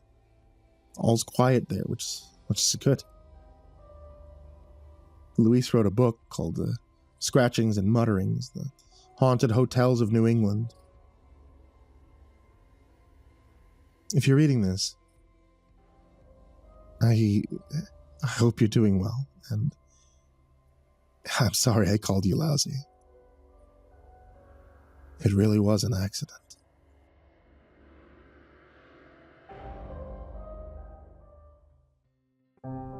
Hey, did you like that creepypasta story that you heard today? I bet you did, because you stuck around to hear the outro. So, if you want to find more creepypasta stories like this, check out the links in the description down below that lead you over to the Creepypasta Collection, Volume 1 and Volume 2. Volume 1 and Volume 2 also have a bunch of stories from some of the best authors I've worked with in the past 15 years, which I think is pretty high praise, seeing as it's like, 4,000 stories? That's right, 4,000 stories. Subscribe, you'll see them. But yes, 2 books available, Amazon, link down below, check them out. Also, I want to give a huge thank you to everybody on this list of Patreons. Some of these amazing folks are Diana Kraus, Acid System, Blake Rattler, Brandon Mendoza, Britta Crow, Haltuna, Chicago Hitman, Corey Kenshin, Crusader Chocobo, Dakota Best, Daniel Paulson, Dante Kincaid, Enchanted Buns, Estabine, Hades Nephew, Himbo Jerry, Our Minute Second Time, Ingegerd Salstrom, Jay Kearns, Jadis Pet, Nick Mogg, Mr. Marcus Blitz, Psychomel, Plant Piz, Red Shadow Cat, Remember the Sun, Salty Surprise, Samara Lynn, Seclude, Simba's Bloody Mojo, Sky Harbor, Smiley the Psychotic, Sully Man, Tolly Sue, Team Leo 76, The Demented Voice in Your Head, The Chavez Brothers, The Ginger Bros, Tommy Walters, Viceroy Scorn, William Wellington, Your Bro Keegan, Zabub, and Shadow Gardens. A huge thank you to you guys, everybody who shows up in the description down below, and as always, folks, sweet dreams. Bailey seemed like the perfect girl, a real angel sent from above. I met Bailey at the farmer's market. She was selling handmade soaps and dancing around in a dress that looked like it might have started life as a pair of curtains. I was selling eggs and vegetables, something I did pretty regularly on the weekends, and she took to me right away. Next week when I came back, she had set up her stall right next to mine, and I guess we really hit it off. After that, we began dating. Sort of. Bailey never used labels. She said they were restraining. She preferred to call us partners, and I have to say that she really broadened my horizons.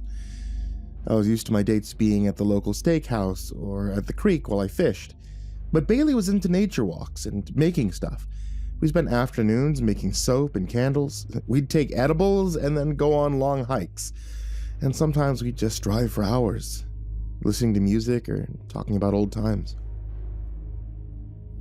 Most of it was just us enjoying each other's company.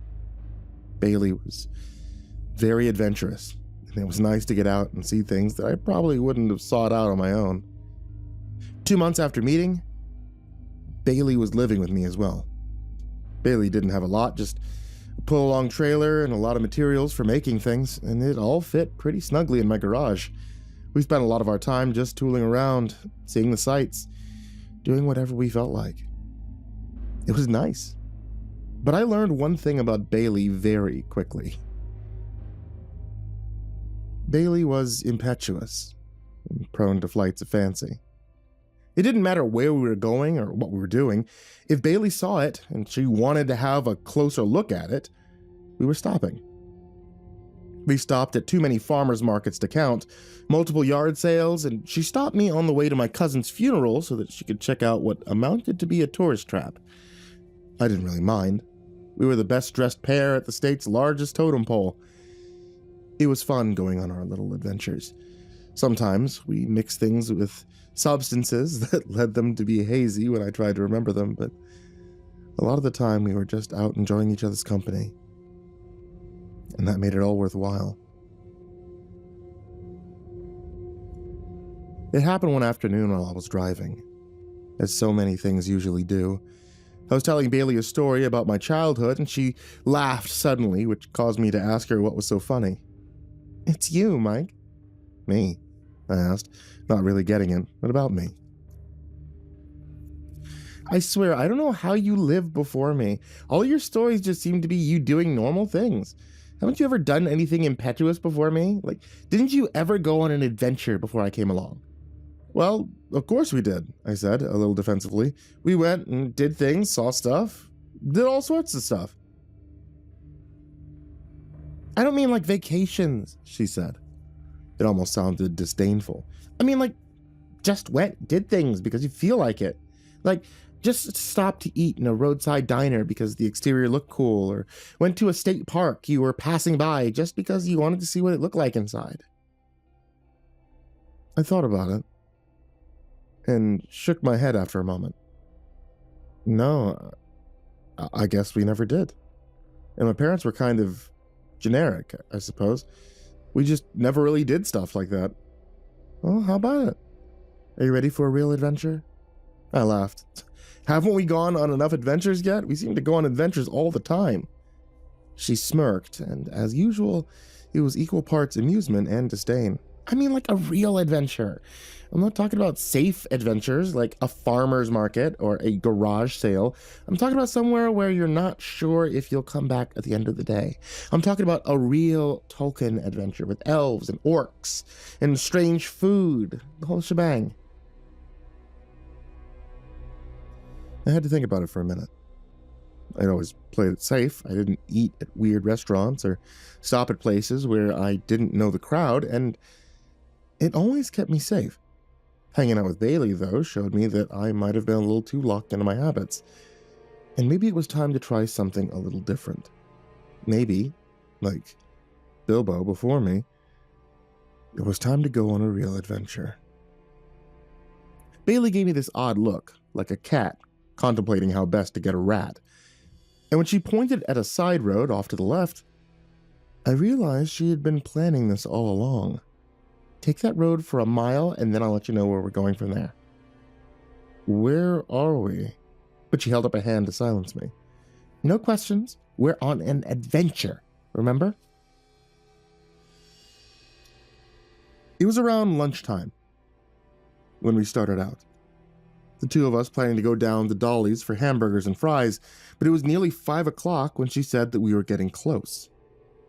We stopped for gas about an hour before I saw it, and Bailey still wouldn't answer any questions about the destination. I didn't know what we were getting close to, but when I saw the handmade sign for a roadside carnival, I figured that had to be our destination. It was August, and roadside carnivals were at a premium right now, it seemed. Most of them put ads in the circular, though, and didn't just leave signs on a half-abandoned roadway in the hopes that people would find them. I started to protest, but she was right. We were on an adventure, and adventures were rarely scheduled. We pulled up outside this little cow pasture, maybe 30 acres in all, and it was amazing what they had managed to do with so little space. It was like the carnivals I remembered from when I was a kid. It was one of those haphazard roadside attractions that you sometimes see thrown up out of nowhere. There were little tents with curiosities in them, a small corral for some malnourished animals, and a few rides with that barely hanging on sort of look. The whole place looked like it had just appeared out of some health department officer's fever dream, and as I killed the engine, the look on my face must have been far from enthused. "What?" Bailey asked. "If you wanted to go to a carnival, there's like a half dozen around here we could have gone to. We didn't have gone so far from home." "Those are safe carnivals," she said with a wink. "These carnivals aren't like the ones you find off Main Street. These carnivals are the kind that you find on internet posts and Reddit stories. These carnivals can get a little out of your comfort zone, but they're always tons of fun. You're coming, right? Or are you going to be an old fuddy-duddy?" I didn't want her to think of me as some old fossil, so I told her I would go, and off we went. I probably should have been a little bit suspicious, but there didn't seem to be any reason to. Bailey had never really struck me as the dangerous type, and I didn't think that she would get me into any trouble that we couldn't get back out of again. The carnival was exactly as run down as I had feared it would be. The rides made noises like they were just barely working. The animals looked like they might have mange, and the curiosities seemed more like badly done taxidermy. It all seemed very held together by shoe leather and happy thoughts. The carnival workers were just as disreputable looking, and there were more orcs than elves, it seemed. All of them were missing teeth, and more than a few of them seemed to be missing fingers. They all leered like they couldn't wait to get a look at our cash, and I found myself clutching Bailey a little tighter than I strictly needed to. I wasn't opposed to having a little fun, but this was a lot outside of my comfort zone. These people could be criminals, and we were just getting ready to walk right in, and I looked down at Bailey. It was like she could read my mind and didn't approve of what she saw there. I buried my misgivings and started trying my best to have a good time. We rode some rides and had some fair food, but the longer we stayed, the more things stood out. What made me nervous was the way the carnival people kept looking at Bailey. They didn't leer so much as they looked at her the way that you look at people when you know them or you recognize them. Their smiles were a little too big, and their hellos were loaded with understanding. I know how that sounds. It sounds paranoid as hell, but I was starting to feel a little paranoid. It felt like they had expected us, and I wasn't sure these were the kinds of people I wanted to be expected by. Bailey just kept telling me to relax, have fun. She even offered me an edible to calm me down, which I refused. The longer it went on, the more my senses started tingling, telling me that something wasn't right here. I wanted to go home, but I wasn't going to be the one to break first either. Bailey had made it pretty clear that she thought I was a stick in the mud, and I didn't want to prove it by getting goosey over some offhanded looks. By about 8 o'clock, my back hurt, and I was ready to go home. I told Bailey as much, and she begged for just a little while longer. She said she hadn't been to one of these carnivals in a long time, and she just wanted to hang out for a little while longer. I told her I was ready to go, that I could see it on her face that she wanted to call me an old man and ask me if it was past my bedtime. I finally told her that I needed to go to the bathroom and that I was going to go look for a porta potty. Bailey rolled her eyes, clearly having guessed that I was uncomfortable, and went searching for a toilet while she went searching for more adventure. Thank God I did, or I might not have made it out. I was sitting in the porta potty, pants around my ankles, as I tried to figure out what I was going to do, and that's when I heard them. I didn't know them, but I assumed they were carnies. That might be an unfair assumption, but they just sort of sounded like carnival folk. They had thick accents and seemed to be discussing some event that was coming up. I didn't have a lot else to listen to, so I craned my neck and tried to hear what they were discussing. "How much longer until we spring it?" one of them asked. "You know as well as I do how this works," the other said. "They have a good time, they ride the rides, they eat some fair food, then we spring it on them. By then, they're too tired and full to do anything. That's how we always get them. And if it ain't broke, we ain't likely to fix it. Didn't look like he was gonna put up no fight anyways. Big enough, but he looks plain as milk. Thought he'd struggle more before we..." Then they moved off, and I lost the rest of the conversation. My blood ran cold. Sounded like these guys were getting ready to rob us, or worse. Who knew what they had planned? And I realized I had left Bailey unattended. They might have heard her while I was gone, and that thought had me hiking up my pants and heading back into the carnival. It wasn't until then that I realized how few people were at this thing, and how most of them looked like the same carnival folk that I had just heard discussing our fate. If there were any other passers-by, then I didn't see them. It didn't bode well. I was more intent than ever that we needed to leave. I started looking for Bailey amongst the crowd, but I couldn't seem to find her. All the people were smiling a little too big as they watched me pass, and it was weird to be the focus of that much attention. You know how you can just feel it when someone's eyes are on you? Well, that's how I felt, and I didn't much care for it. It was very unsettling and made me think that More than a couple of them might be in on the scheme. I was coming through the midway when I saw the group of them, the lead man pointing at me as they made a beeline for me.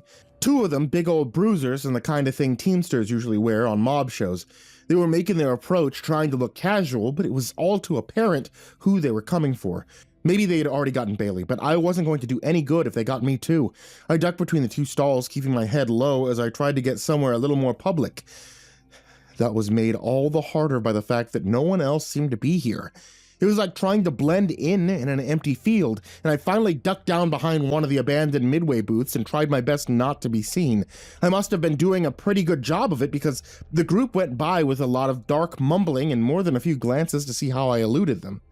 I just thought about standing up when I heard an all too familiar voice, and I was glad that I hadn't. "We lost him," said a deep, raspy voice. "I told you guys not to lose him," Bailey said. And hearing her talk about me like that made my neck hair prickle. "I spent the better part of 3 months getting him on the hook, and all you guys had to do was grab him when he got out of the bathroom." "He can't have gone far. We'll find him," said the gravelly voice. "You'd better. The ritual's in 3 hours, and there'll be hell to pay if we don't have him." They moved away, and I was left standing there, wondering just who I had been dating for the last few months. What ritual were they talking about? What sort of people were they? I thought they all seemed a little too friendly with Bailey, and now it made sense. If this had all been some elaborate ruse, then I'd fallen for it hook, line, and sinker. I had to get out of here.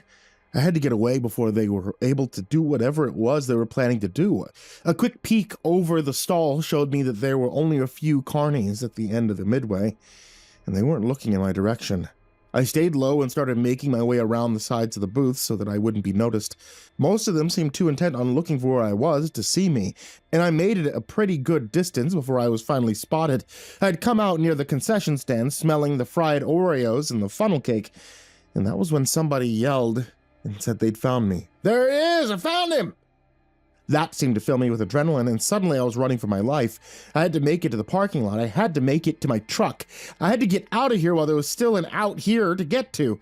Some of the bigger carnival guys tried to block my way, but I juked around them and kept running. The sounds and the smells of the carnival were jarringly nauseating at this point. They all whipped past me like a frantic merry-go-round, and I wasn't sure I was ever going to make it out. It all seemed like a little kid's nightmare more than anything, and every time I thought that I had made it away, another came looming up out of nowhere to block my path. For such a small carnival, there seemed to be nearly endless supplies of carnies, and I rejoiced when I saw the exit looming up as I passed a scrambler that was on the edge of the campground. The gate was made of flimsy-looking wood, but the ticket taker, a man that we had paid to get into this place, was wide enough to block it with just his body. I didn't think I was going to make it through. I didn't think there was any way. But when I hit him squarely with my shoulder, something I haven't done since high school, I bowled right over the top of him and just kept going. I made it to my car and was thankful that I hadn't locked it. I got in the driver's seat and crammed the key into the ignition, expecting them to start hammering on my truck at any minute. I expected them to just pick the truck up and move it. Some of them were big enough to do that, but they didn't. They didn't even touch the truck as I looked up at the carnival before screeching out of their little makeshift parking lot. And I saw why. They were arrayed around the rim of the carnival, just watching me from a distance, maybe of about 50 feet. They stood like worshippers in a church waiting for their preacher to come back. Bailey was among them, looking disappointed but not angry. Her eyes seemed to tell me that I'd be back, and that was the last I saw of her as I went blaring out of the parking lot and back towards home. I was glad that I had paid attention on the way in. Otherwise, I might not have made it. It took me a little while to get back, but I've never been so happy to see my home as I was when I finally came back to the front yard. I went inside. Took about 20 minutes to stop my hands from shaking before I called the police and told the sheriff what happened. I don't know if he believed me, but he agreed to go back and look into it. The sheriff and I had known each other for quite a while, and I think he knew enough to trust my judgment and that I wouldn't make up tall tales for no reason. He said he'd go back and have a look, and if he found anything, he'd let me know. and I had to be content with that for a moment. He came back to me that night, and it seemed that maybe he believed me, at least a little bit. It also seemed like maybe he'd seen something out there that made him a little bit glad that he hadn't been the subject of my story. We found something that was no carnival, but it was something. Seems like they left it all out there. There were rides and lights still going, and you could smell all the stuff frying even after they put out all the fires for the night. There was nobody there, not a soul, but all of us felt like somebody was watching us. Wherever they went in a hurry. I also found some other things that led us to believe you might not have been too far off about the sacrifice angle. There were clothes in one of the tents, clothes, wallets, stripped of cash, no identification. Some of those IDs were people in the database, some of them have been missing for a good long time. If your Bailey ever calls back again, let us know. We'd like to have a word with her about some of the company she's been keeping. I told him I would, but who knows if I'll still be alive to call in the morning. Bailey has a key to my house. He knows where I live. Quite a few of her things are still here. Who's to say? She might not decide to come back anyway. See if her sacrifice is still here. I don't know, maybe it was all just an act or a goof. But if you find yourself being courted by a strange woman who tries to lead you into adventure, be very wary. I don't know what or who they were trying to sacrifice me to, but it sounded like they might have needed another one. Very shortly.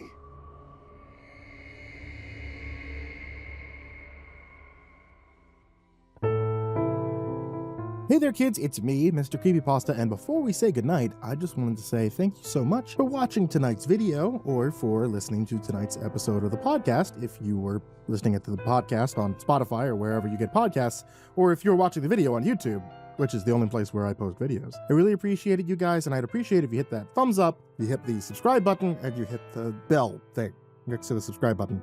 As always, I want to give a very big thank you to everybody who supports me on Patreon, patreon.com/MrCreepyPasta. That is the main place you guys are able to support me if you guys want to be able to support me, which you absolutely don't have to do, but hey, thank you. And especially if you guys like, you can become one of these wonderful people whose names I mispronounce. People such as Diana Kraus, Acid System, Benjamin 2003, Blake Rattler, Bottle Coolant, Brandon Mendoza, Caltuna, Corey Extension, Dakota Best, Daniel Polson, Dante Kincaid, Enchanted Buns, Eric Anthony Caruso, Estebeam, 15 Squirrels in a Trench Coat, Galaxy Gremlin, Hayes Nephew, Himbo Jerry, Our Minute Second Time, Jay Kearns, Jedis Pet, Lou Cipher, Nick MC, Plant Piss, Red Shadowcat, Remember the Sun, Salty Surprise, Samara Lynn, Scary Stories Fuel Me 32, Seclude, Simba's Bloody Mojo, Sky Harbor, Smiley the Psychotic, Sully Man, Holly Sue, Team Leo 76, The Chavez Brothers, The Ginger Bros, Tommy Walters, Viceroy Scorn, William Wellington, X Reaper 69, XX Lucky Cat XX, Zibol, Shadow Gardens, and Peaceful Buddha. Thank you all so much for being here. And as always, sweet dreams.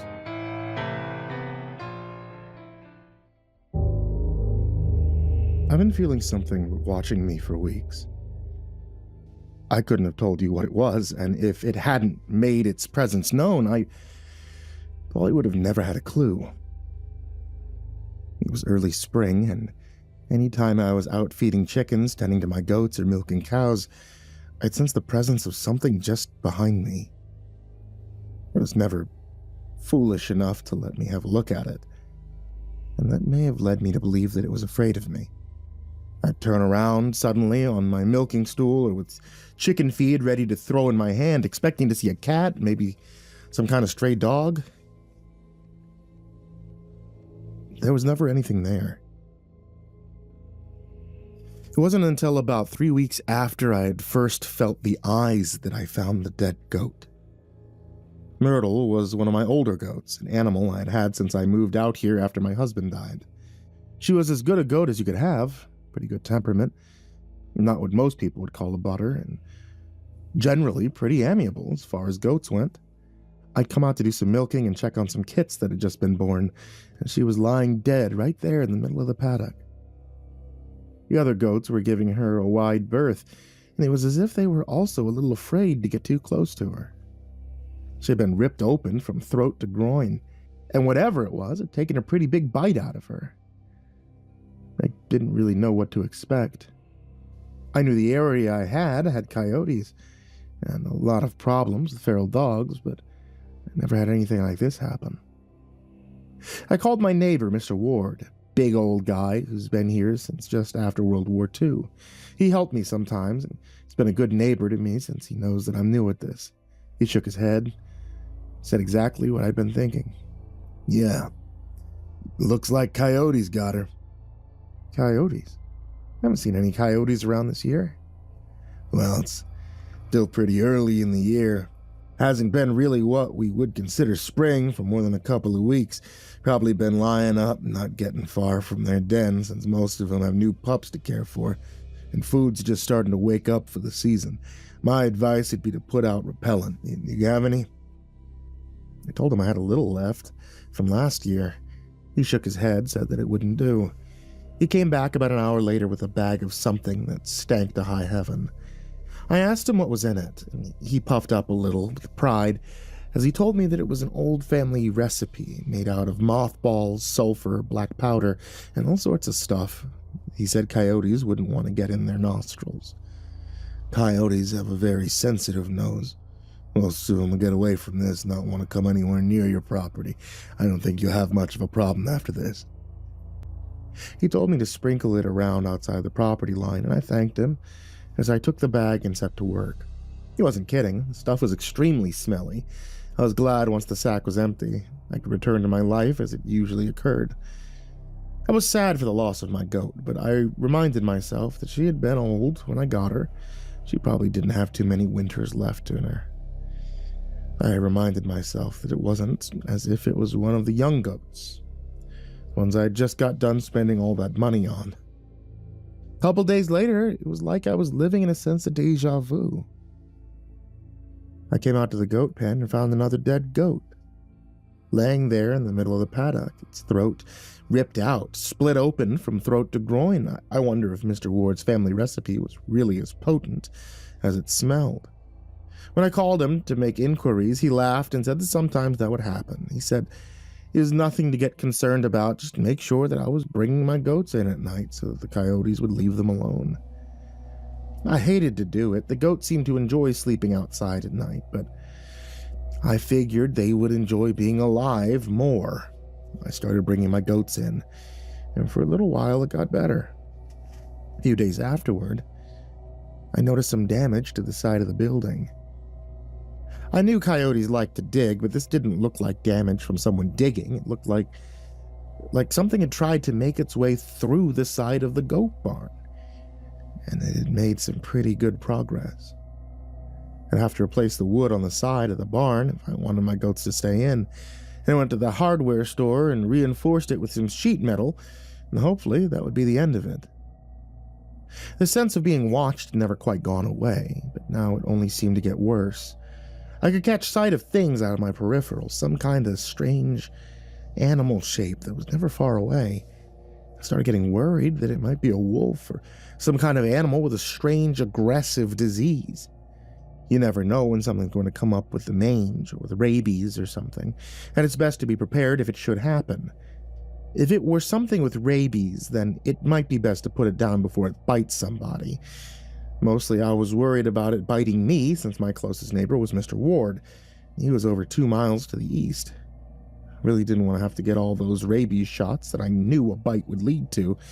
There was never any guarantee that you wouldn't pick it up at some point after work. I started carrying my gun with me, the old shotgun that my husband had carried for years, and it gave me a certain amount of comfort to have it close by. I guess that was about the time the dreams started, too. Though I don't usually put a lot of stock in dreams. In my dreams, I was always going about my farm chores.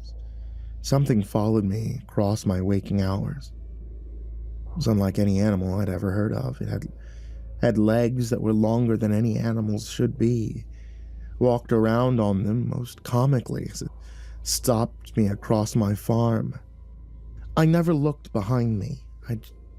But just the sights from the edges of my periphery were enough to make me think I didn't really want to see what it was. It looked like a big dog, but that was just what I could tell from little glances. I started looking for this long whatever it was anytime I was out doing farm stuff. And luckily I never really caught a sight of it, but as the dreams persisted, I almost came to expect that one day I would. Started to feel jumpy. My paranoia really racketing up the longer this went on, and it was hard to maintain my sanity day in and day out. I had had a problem with drinking right after my husband died, and it had taken me a couple of years to finally realize it and get it back under control. After the dreams started, I picked up a bottle for the first time in nearly a decade.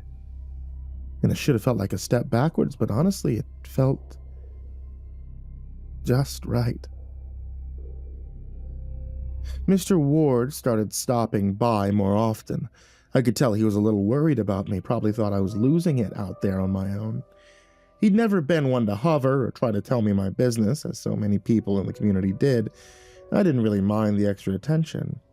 He was a nice enough fella. He also never tried to get in my pants like many of the people in town. Most of them just saw me as a woman on her own, and that made them think that I needed protection of some kind or another. "You sleeping all right?" he asked me one afternoon after inviting me over for dinner. "Your eyes look like you haven't had a good night's sleep since before Trump got in office." I laughed and told him that I've been having some weird dreams lately, but it's probably nothing. He sipped at his coffee, giving me a look that made me think that he wasn't so sure. My grandma told me a story when I was a kid about a creature, one that gave people bad dreams. Have I ever told it to you?" I shook my head. Mr. Ward usually didn't indulge in stories. As he got rolling with it, I realized this was probably more of a folk tale than some sort of historical event. And Grandma always used to say that it was a creature that attached itself to people and swallowed their soul while they slept.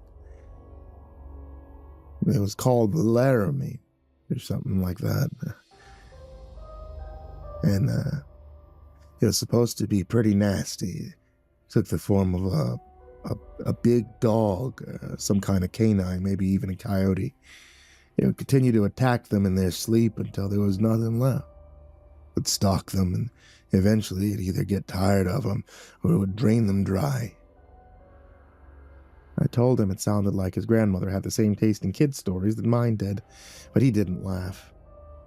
He looked deathly serious about this, and I wondered if this was another one of his anecdotes or if this was something a little more personal to him. Well, the Laramie could only be run off by ignoring it completely.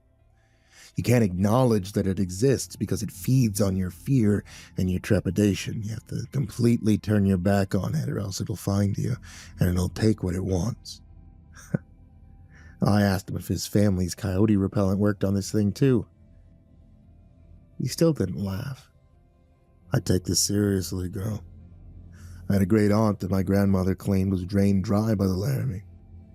She started having the bad dreams and she began getting very paranoid. And all of a sudden, she just died one night. Went to bed as fitful as usual. She simply never woke up." Thanked him. But I really didn't take what he was saying seriously. It's just bad dreams. Nobody really believes that some spiritual boogeyman is trying to get you through your dreams, do they? This isn't a horror movie, and I was extremely skeptical about anything that sounded that preposterous. That night, the dreams changed slightly. I was still being stalked by whatever it was. I firmly put the name Laramie out of my head, but it had begun whispering something to me. I wasn't quite sure what it was. It never got close enough for me to really tell, but no matter what I was doing in my dreams, it got closer and closer until I felt as if it were right behind me. I'd be washing the dishes or feeding the chickens or doing something out on my farm, and I could feel its hot breath on the back of my neck as I went about my day. I could still catch a little glimpse of it in my peripheral vision, but it still just looked like a big dog with long legs.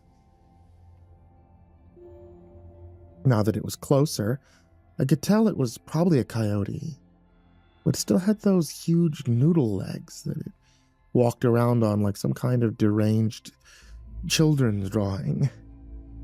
It would whisper just low enough for me to not make it out, and as my anxiety racketed up, I tried my best to put it out of my mind. Suddenly, Mr. Ward's story didn't seem so far-fetched, and I obediently set my face forward as I washed dishes and fed chickens and tried to survive this monstrous dream.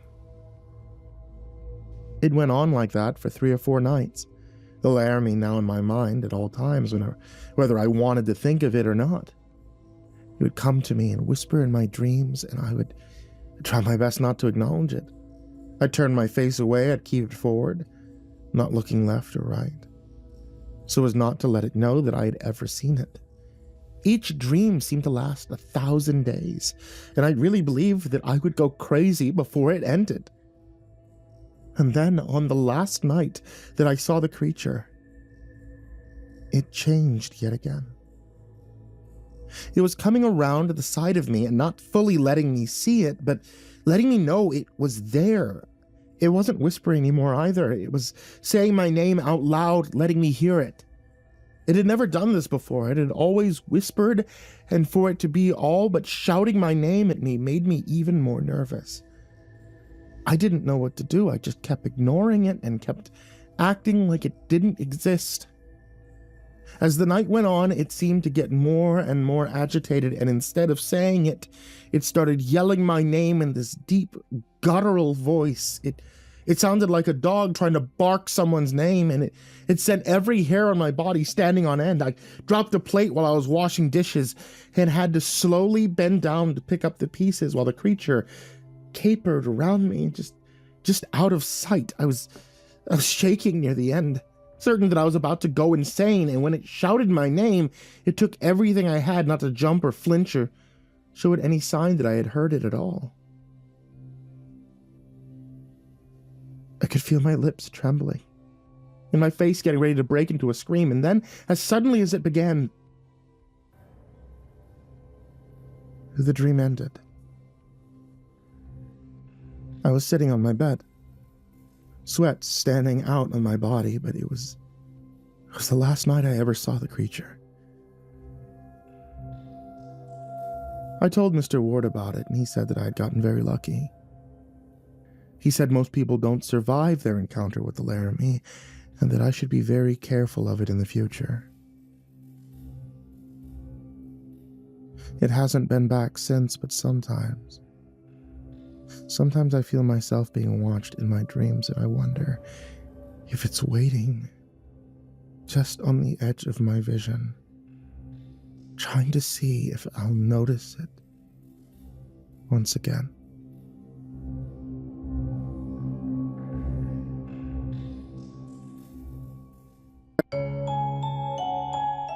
Hey there kids, it's me, Mr. Creepypasta, and before we say goodnight, I just wanted to say thank you so much for watching tonight's video, or for listening to tonight's episode of the podcast.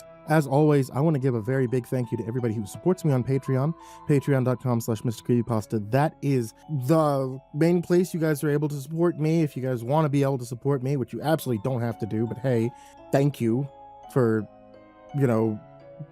doing that, if that's something that you do. And if it's not something that you do, hey, please help me. In all seriousness, I really appreciate it if you guys could be able to help me out, if you guys are able to give anything, even $1 a month. And especially if you guys like, you can become one of these wonderful people whose names I mispronounce. People such as Diana Kraus, Acid System, Benjamin 2003, Blake Rattler, Bottle Coolant, Brandon Mendoza, Caltuna, Corey X Kenshin, Dakota Best, Daniel Polson, Dante Kincaid, Enchanted Buns, Eric Anthony Caruso, Estebeam, 15 Squirrels in a Trench Coat, Galaxy Gremlin, Hayes Nephew, Himbo Jerry, Our Minute Second Time, Jay Kearns, Jedis Pet, Lou Cipher, Nick MC, Plant Piss, Red Shadowcat, Remember the Sun, Salty Surprise, Samara Lynn, Scary Stories Fuel Me 32, Seclude, Simba's Bloody Mojo, Sky Harbor, Smiley the Psychotic, Sully Man, Polly Sue, Team Leo 76, The Chavez Brothers, The Ginger Bros, Tommy Walters, Viceroy Scorn, William Wellington, X Reaper 69, XX Lucky Cat XX, Zibulb, Shadow Gardens, and Peaceful Buddha. All these really great guys, as well as all the folks you see in the description down below, or everybody that you see scrolling across the screen. Hey, I want to say thank you so much for supporting me. Thank you all so much for being here. And as always, sweet dreams. I keep going back and forth on whether to post this. Part of me thinks writing it out will help me process it, and part of me thinks I sound like a lunatic, but whatever. Here goes. I do cleanouts for a living. Foreclosures, mostly. Some abandoned rentals, a couple of hoarder situations a year. Basically, once a bank or a landlord takes a property back and they call guys like me to go in and we just get everything out so they could sell it or they could rent it again. It's not glamorous work. I mean, most days it's just garbage bags and trying not to gag. See a lot of sad stuff, family photos, people left behind, kid toys. One time a dog crate with the door still zipped shut. I don't want to talk about that one. Point is, I've been in a lot of empty houses. Now, I've never had anything happen that I couldn't explain. That is, until 3 weeks ago. This place was a foreclosure. Been empty at least a year, probably more. Had that wet wood smell that houses get when nobody runs the heat for a while. There's no power. Windows were grimy. Barely see through them. It's standard stuff, honestly. I've seen way worse. I was working the upstairs bedrooms. Tiny closet in the back bedroom, barely big enough for a rod and some hangers. There were a few coats still hanging, and behind them on the floor, there was this metal lockbox. The kind you keep documents in. The fireproof ones. The ones from Walmart, whatever. This is the part where I have to be honest about something, because people keep asking me, well, why didn't you just leave? Answer is because at this point, nothing weird happened yet. It was a box in a closet. I open boxes, containers in these houses literally every day because sometimes there's stuff worth salvaging. And sometimes there's stuff the bank needs to know about. The box wasn't locked. It wasn't even latched all the way. Inside one of those old clunky Polaroid cameras. Pack of film. Stack of photos face down. They look blank on the back, just white. Picked them up, flipped through them. One slid off the stack and landed on my forearm, and my sleeve was pushed up past my glove.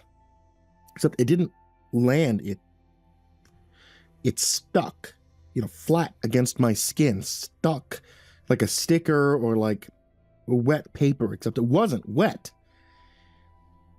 And immediately cold, not cool, cold, like I'd pressed an ice cube onto my arm. I pulled it off quick. It made that sound, when you peel tape off skin, that ripping, tacky sound. And it took a second to come free. There was this white rectangle on my arm where it had been. I don't mean it was pale. I mean, it was white, like the color had been sucked out of my skin. Like if you took a photo and erased one square of it down to nothing.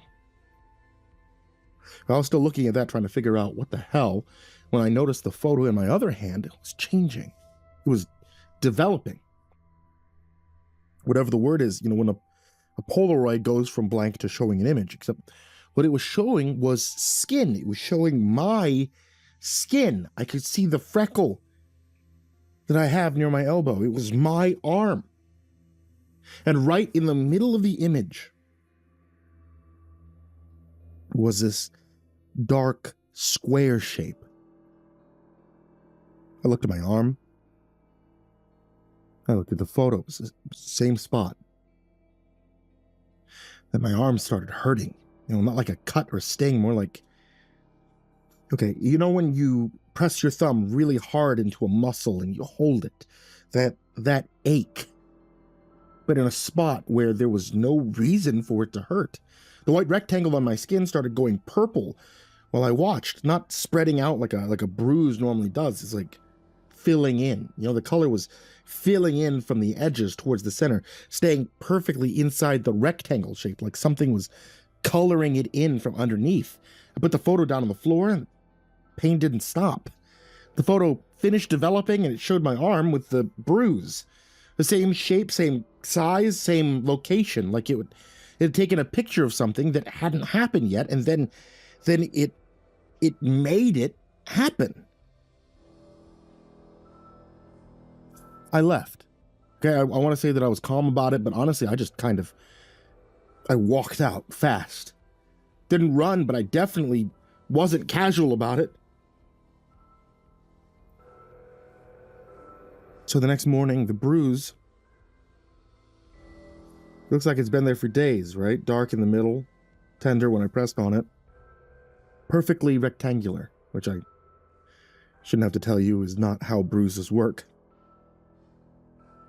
In the center of it, still lighter than the rest, almost pale. Also, and this is going to sound weird, but I swear, my hair stopped growing inside that rectangle, like that patch of skin, like it wasn't mine anymore. Like it had been replaced with something that looked like skin, but wasn't exactly. I should have left it alone. I know that. You know that. Everyone reading this knows that. But I went back to the house, told myself I needed to finish the job because I do. They don't pay me if I don't finish, and I'm not about to lose a contract because I got freaked out by a piece of film. The box is still there. Everything was where I left it, except the top photo on the stack wasn't blank anymore. It developed on its own overnight, sitting in a dark closet in an empty house with nobody there.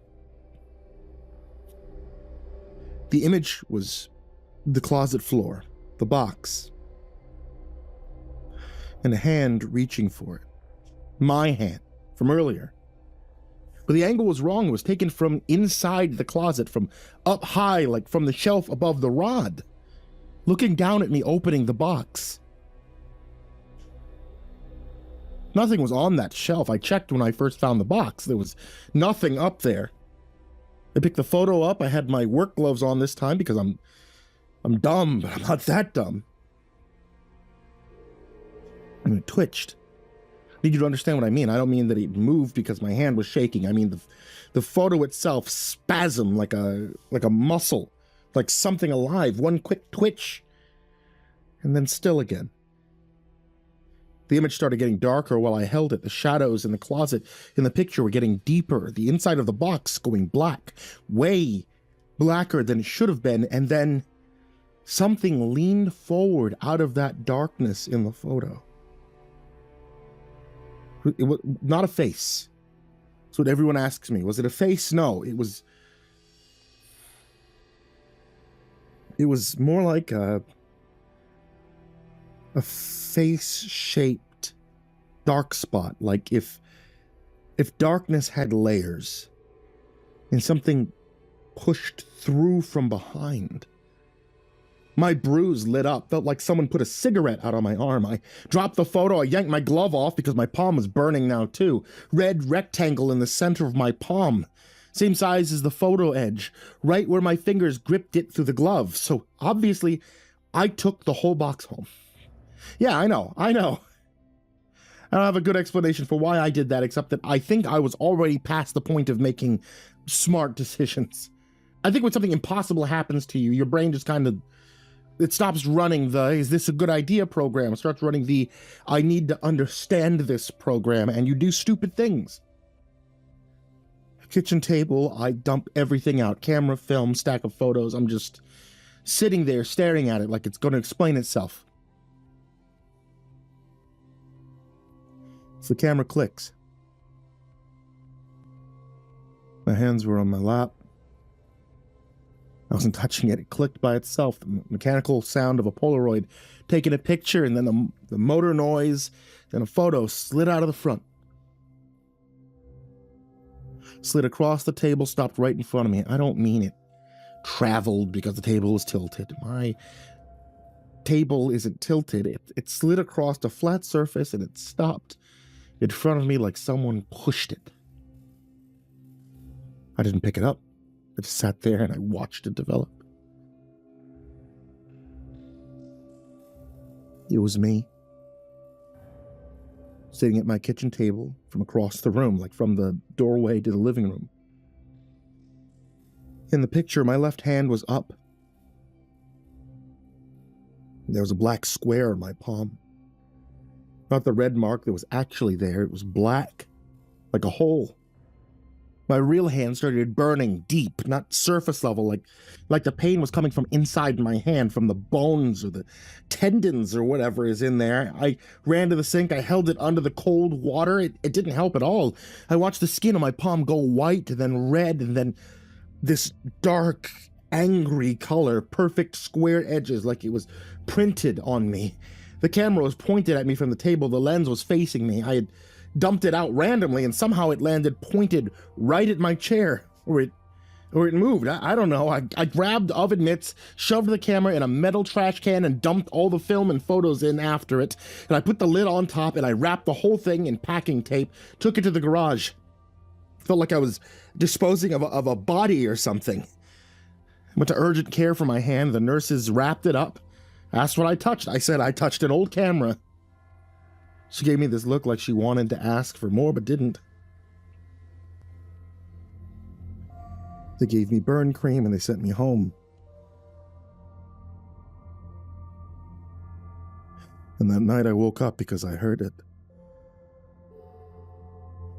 That sound a Polaroid makes. The click. And then the whirring right next to my head. Camera was on my nightstand. A fresh photo sitting right next to it. I left it in the garage. I taped the lid. I know I did. The next photo showed my hand. Bandaged up, except in the photo the bandages were soaked through. They were dark, saturated. My actual hand started itching under the bandage, then stinging, then this pulling feeling like something under my skin was being tugged sideways. I ripped the bandage off and the burn had changed. The skin inside the rectangle was smooth, not scarred smooth, but like new. Shiny, like a different type of skin had been installed there. And in the dead center was a gray mark. It looked like a doorway, a tiny rectangular doorway shape in the middle of my palm. Camera clicked again. Another photo came out, then another one, then another one. I didn't think. I grabbed it with the kitchen tongs, ran to the bathroom, threw it in the tub, dumped bleach, tile cleaner, drain opener, and everything under the sink on top of it. Didn't even think about the fumes. I mean, I probably should have. The camera sank to the bottom of the tub. It sank wrong. It sank too fast, way too heavy for what it was. Then it started whirring loud. Not the normal sound it makes, angrier, faster, like it was trying to take photos rapid fire from underwater. My palm felt like something was pushing out from inside, pushing against my skin from underneath, trying to get through. I yelled. I'll admit that. I'm not going to pretend I was tough about it. I yelled. I almost passed out. I had to sit down on the bathroom floor. The skin inside the square in my palm cracked along the edges, clean, straight cracks, and underneath the cracked skin was raw, pink new skin, like something had been pressing into it from the inside, molding it. Then the camera stopped. Everything stopped. The whirring, the pressure in my hand, all of it. Just done.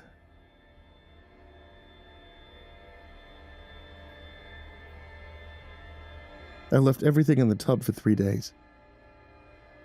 I didn't go near the bathroom. I used the kitchen sink to brush my teeth. I don't care if that's gross. And when I finally went in there and fished stuff out, the photos were ruined. They were warped, swollen, fused together. The camera looked partially melted, plastic all warped, discolored. And I thought, okay, it's over. Whatever that was, it's done. And I picked it up. Top photo from the stack. And on the back of it, pressed into the surface like someone wrote it with a fingernail with the words, "Keep still while it develops."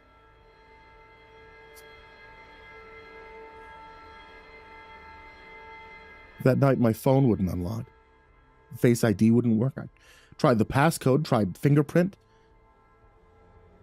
I looked at my fingers. The ridges were gone. My fingerprints, they were smooth.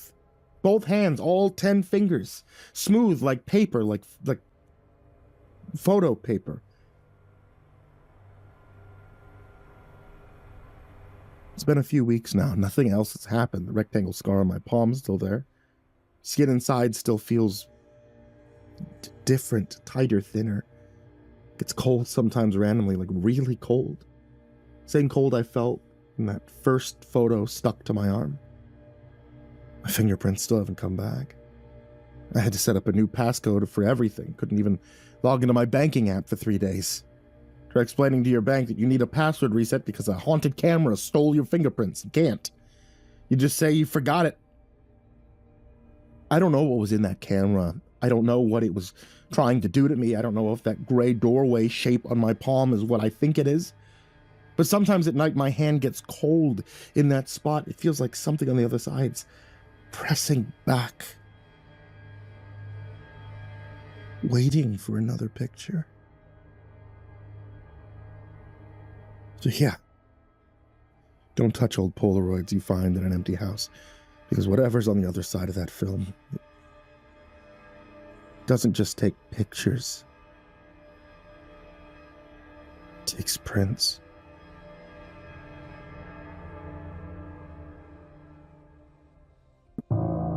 Hey there kids, it's me, Mr. Creepypasta, and before we say goodnight, I just wanted to say thank you so much for watching tonight's video, or for listening to tonight's episode of the podcast. I also want to say if you guys like the stories you're hearing now, please check out the Creepypasta Collection Volume 1 and Volume 2.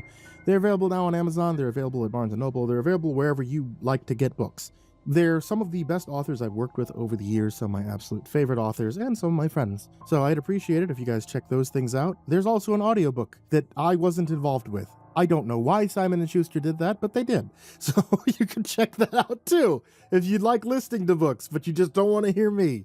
As always, I want to give a very big thank you to everybody who supports me on Patreon, patreon.com/MrCreepypasta. People such as Diana Kraus, Asset System, Benjamin 2003, Blake Rattler, Bottle Coolant, Brandon Mendoza, Taltuna, Corey X Kenshin, Dakota Best, Daniel Polson, Dante Kincaid, Enchanted Buns, Eric Anthony Caruso, Estebean, 15 Squirrels in a Trench Coat, Galaxy Gremlin, Hayes Nephew, Himbo Jerry, Our Minute Second Time, Jay Kearns, Jedis Pet, Lou Cipher, Nick MC, Plant Piss, Red Shadowcat, Remember the Sun, Salty Surprise, Samara Lynn, Scary Stories Fuel Me 32, Seclude, Simba's Bloody Mojo, Sky Harbor, Smiley the Psychotic, Sully Man, Polly Sue, Team Leo 76, The Chavez Brothers, The Ginger Bros, Tommy Walters, Viceroy Scorn, William Wellington, X Reaper 69, XX Lucky Cat XX, Zibulb, Shadow Gardens, Peaceful Buddha. Thank you all so much for being here. And as always, sweet dreams.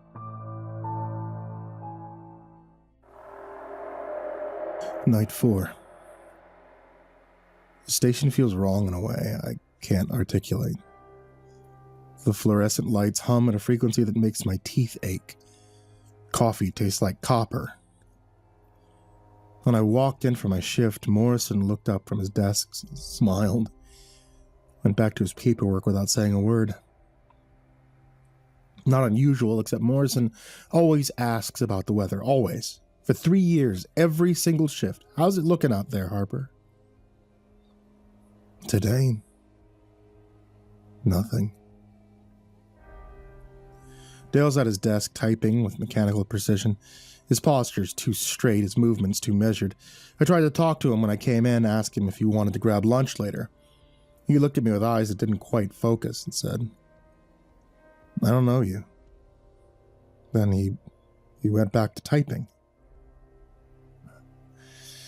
Headache's constant now. Thick, pulsing pressure behind my eyes that makes the edges of my vision blur. When I blink, I sometimes see after images of things that aren't there.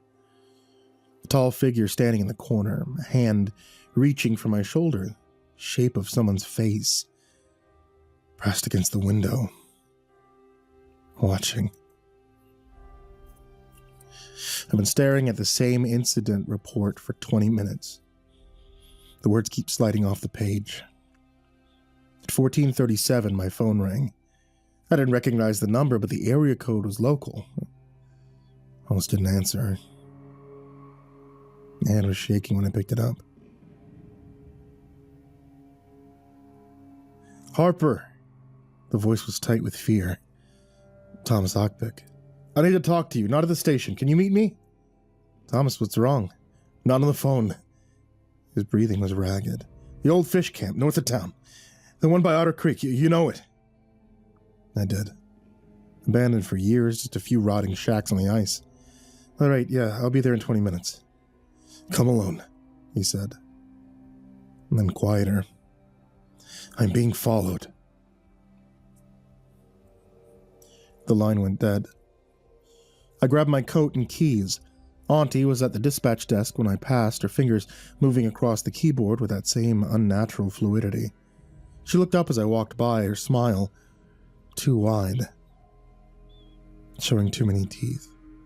Going somewhere, dear. Routine patrol. In the middle of your shift. Her head tilted just slightly, same angle the walker had used. You should rest, Benjamin. You look so tired. I'm fine. Are you? She stood up, moving around the desk towards me. I backed towards the door. I've been having such a hard time lately. The headaches, the confusion. Sarah told me you've been seeing things. My blood went cold. You talked to Sarah? Of course. We're all so worried about you. Her hand reached out, fingers cold even through my sleeve. Perhaps you should take some time off before something happens. I pulled away and pushed through the door into the brutal cold. Behind me, I heard her laugh. The drive to Otter Creek took 45 minutes. The landscape was flat and featureless, an endless expanse of white broken only by the occasional stunted tree. The sky pressed down like a lid. Kept checking my rearview mirror, but the road behind me was empty. The fish camp appeared like a wound in the snow. 3 shacks, their walls gray and skeletal, leaning into the wind. Thomas's truck was parked at an angle, driver's door still open. I killed my engine and stepped out into the screaming cold. Thomas! The wind swallowed my voice. I approached the nearest shack, my hand on my service weapon. A door hung from one hinge, creaking with each gust. Inside, the floor was thick with drifted snow. Overturned chair. Rusted kerosene heater. Thomas! I called again. Here! I spun. He was standing behind me, maybe 15 feet away. His face was haggard, eyes sunken, red-rimmed. He looked like he hadn't slept in days. You all right? He shook his head. It's been following me for 3 days. Tall, thin, like a shadow standing up. I see it in my rearview mirror at the edge of my property. Sometimes I hear it walking on my roof at night. Thomas, I need you to tell me the truth. His voice cracked. Is this because of my daughter? Relief flooded through me, so intense I almost staggered. Yes, Nika, you remember her. His face went blank. Who? Nika, your daughter, 8 years old. I found her 4 nights ago. I saved her life. I don't have a daughter. The words were flat, automatic. I have a son, Tobias. He's 6. No, you came to the station. You brought me fish. You said, I've never been to the station. He took a step back. I don't know what you're talking about. Thomas, please. I pulled up my phone, scrolling through photos. I had to have something, some proof, but when I got to the night of the rescue, there was nothing. Just a gap in the timeline, photos from 2:45, then nothing until 4:23. You called me, I said desperately. 20 minutes ago. You said you were being followed. I called you because it's getting worse. His voice dropped to a whisper. The shadow, it's getting closer.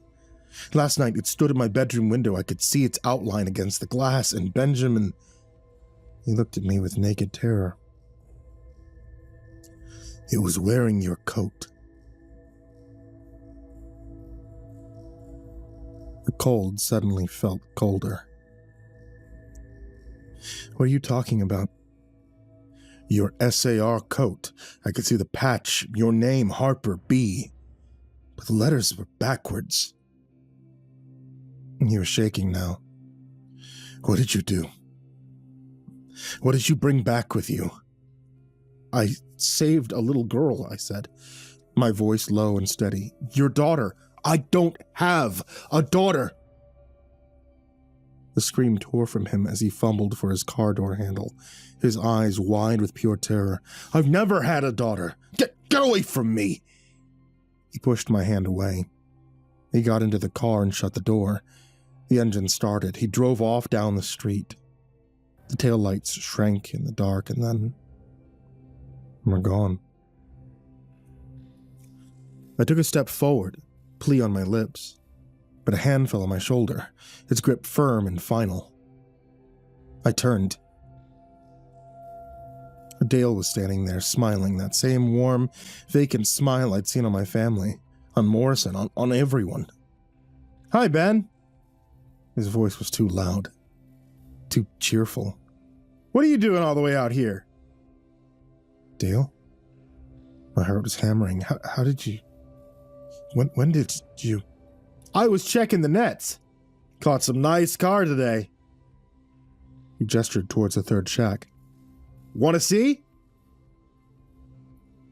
His shadow was wrong. The sun was low, casting long shadows across the snow. Mine stretched out beside me. A normal human silhouette.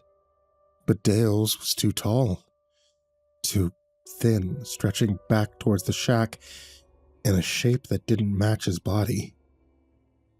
Dale, I said slowly, I think you should step back. Why? That same bright smile. I'm just here to help. You don't fish, Dale. You're vegetarian. Told me 1,000 times. The smile didn't falter. Of course I fish. I've been fishing here for years. No, I said. You haven't. For a moment, nothing moved. The wind died, even the creaking of the shack fell silent. Dale stood perfectly still, that same smile, frozen on his face like a photograph.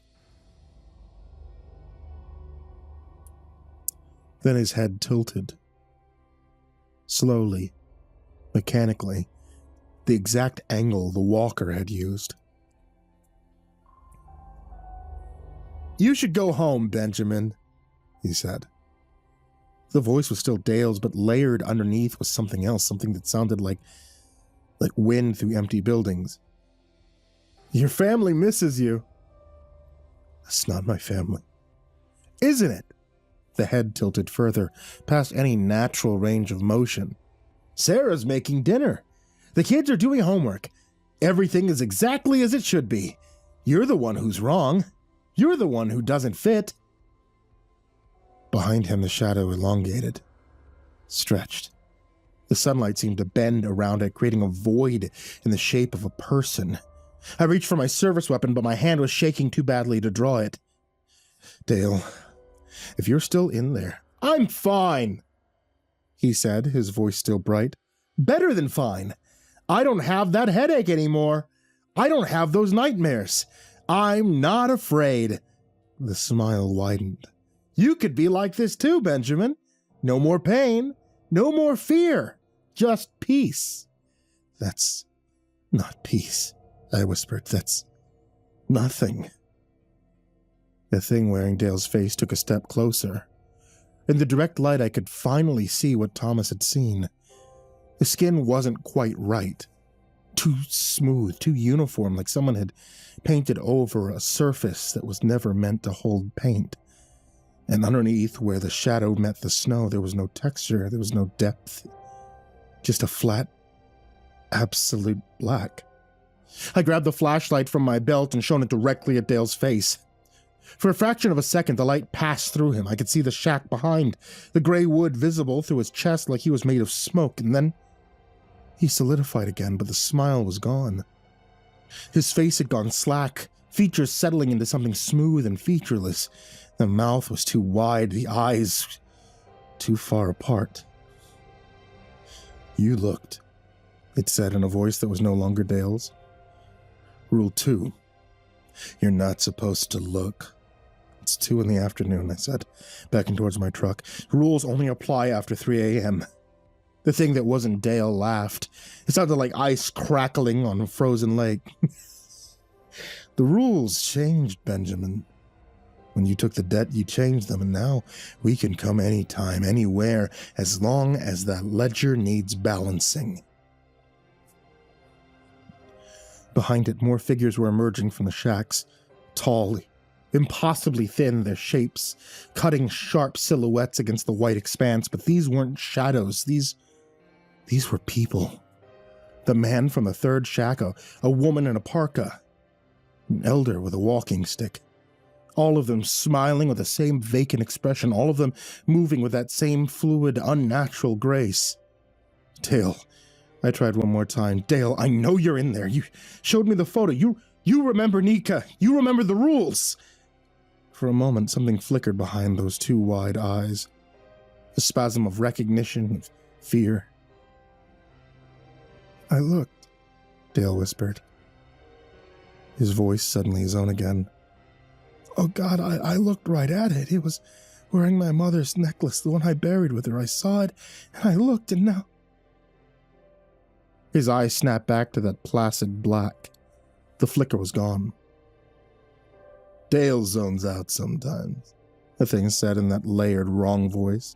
He'll be fine. He'll be better. He'll be balanced. Dale turned away from me. His movements suddenly jerky and mechanical. He walked back towards the shacks with rigid, upright posture, not looking back. I ran for my truck. The walkers didn't follow. They just stood there, a line of figures against the white, watching as I fumbled with my keys, as I gunned the engine, as I fishtailed away from the camp. In my rearview mirror, I saw Dale get into his truck. He sat perfectly still, hands at 10 and 2, staring straight ahead. Then he drove away in the opposite direction.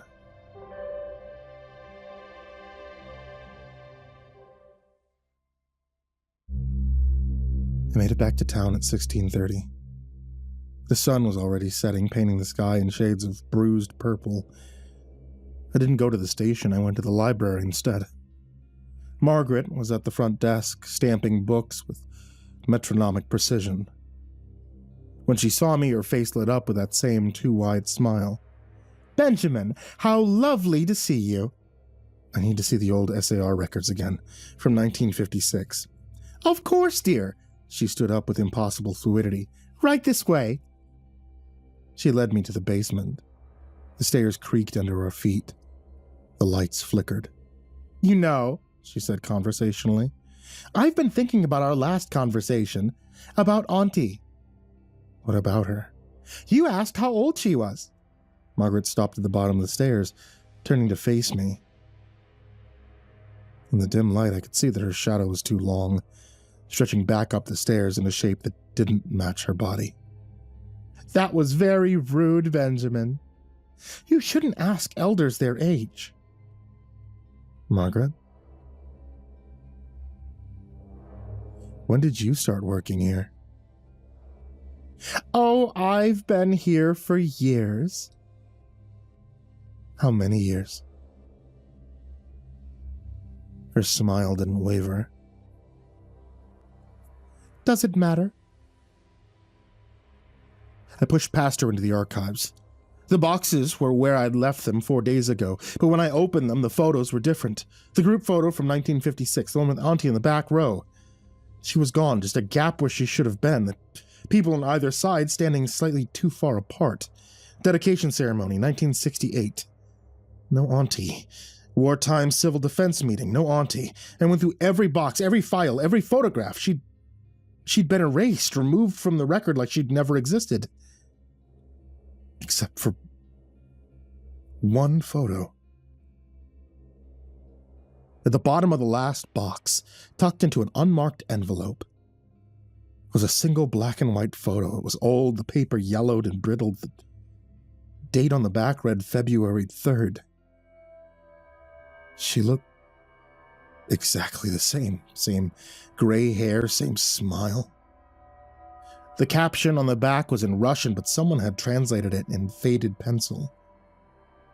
The witch Akna receives her mark. May God have mercy on her soul.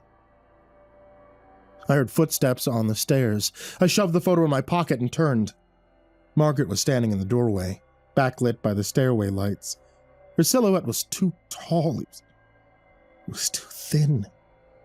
Find what you were looking for, she asked. I didn't answer.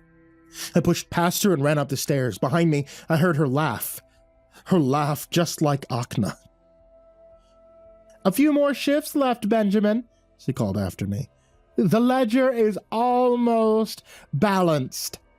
I burst out into the cold evening air and ran for my truck. The streets were empty, the windows of the houses glowing with warm light. Families gathered for dinner, everything normal and perfect. And wrong. My radio crackled to life. Unit 17, this is dispatch, Auntie's voice. Calm, professional. We have a welfare check at 342 Maple Street, requesting your response. 342 Maple Street. My house.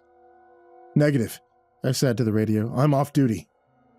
Benjamin, her voice dropped, becoming intimate, threatening. Your family is waiting for you. Sarah made a pot roast, your favorite. Don't you want to go home? I looked up in my rearview mirror. She was in my back seat, not a reflection, not a shadow. Auntie herself, flesh and blood, and impossibly there, her hands folded in her lap, that patient smile on her face. You can't run from this, she said softly. The debt doesn't disappear just because you're afraid. It follows you, it waits. And when the ledger finally balances, you'll be grateful for the peace. I threw open my door and fell out into the snow. When I looked back, the truck was empty. And I could still hear her voice, carried on the wind. Few shifts left, Benjamin. Then you'll understand. Then you'll stop fighting. Then you can be accounted for.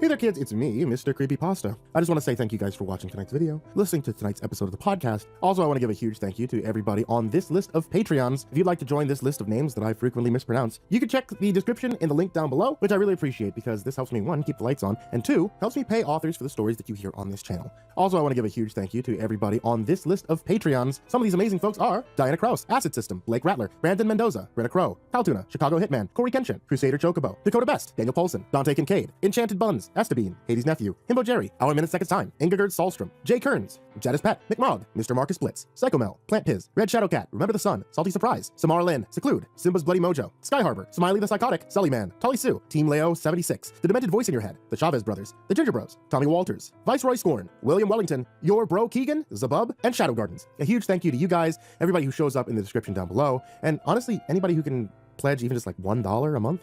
You guys are absolutely amazing. I cannot continue doing this channel without you, and your support means the world to me. And that goes to everybody, not just on Patreon, but honestly just you guys out there who just subscribe, those guys out there who are just listening or putting on the nonstop radio live stream while it's running in their sleep. I appreciate you guys greatly, especially during this kind of rough time for me. Having you guys around, and I mean this wholeheartedly, it is incredible. So, hey, thank you. Thank you for being here. Thanks for being a part of this. And as always, folks, sweet dreams.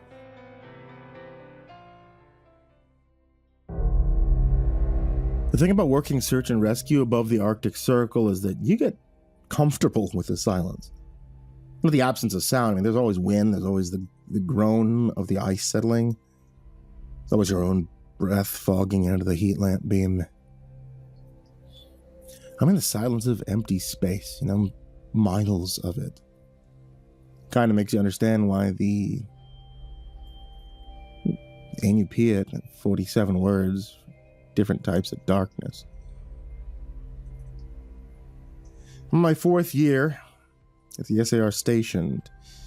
Tonight's a paperwork shift, which means I'm alone in the operations room with 3 thermoses of coffee and a stack of incident reports that need signatures. Heater clicks on every 12 minutes. Radio hisses their white noise lullaby. Outside it's a nice, balmy negative 34 degrees Fahrenheit, and the tundra stretches flat and featureless to the horizon like a frozen ocean. Most people who go missing out here fall into 3 categories. Tourists, who underestimate the cold. Locals, who overestimate their sobriety. And elders, who simply walk into the white and they don't come back. And that last category we don't talk about much. It's cultural. It's complicated. It's not my story to tell. What I can tell you is this. The radios always click at 3:07. It's not a transmission. It's not interference. It's a single sharp click across all channels simultaneously. Atmospheric pressure. That's what I told myself for the first 2 years. Electromagnetic phenomena. The aurora, it does strange things to signals up here. And then, last night, I checked the station log going back 11 years. Every night.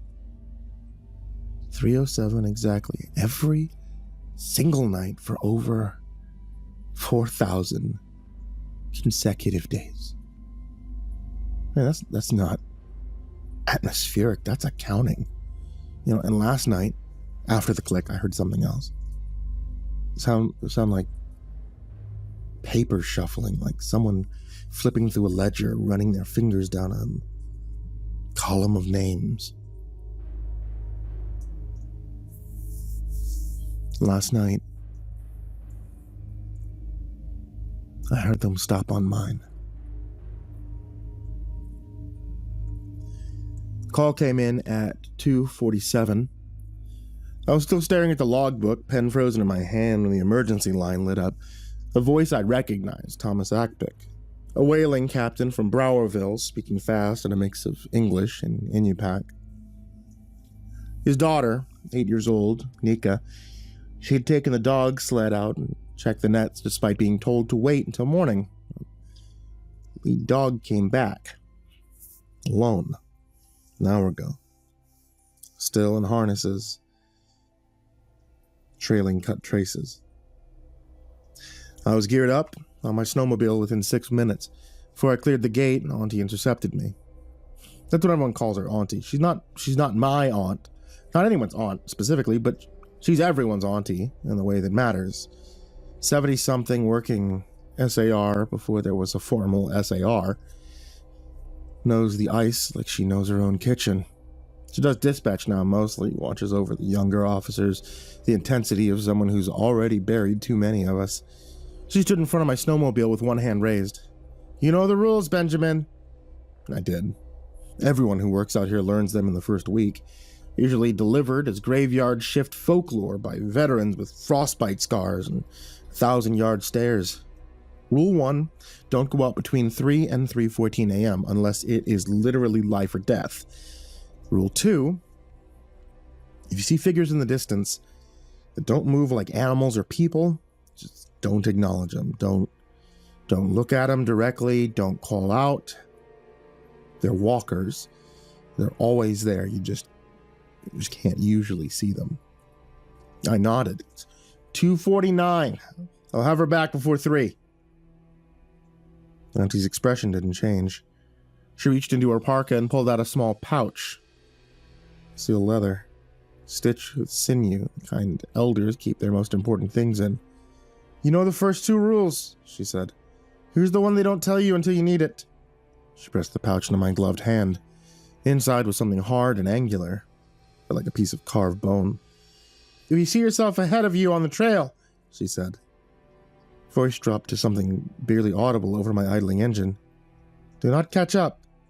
Do not call to it. Do not try to overtake it. That one's already paid." The cold suddenly felt colder. "Paid to who?" She stepped back from the snowmobile. Thunder keeps looks, Benjamin. The walkers keep the ledger. Find the girl, bring her home. But remember, debts don't disappear. Only transfer. I didn't fully understand. I didn't have time to ask. I opened the throttle and drove into the dark.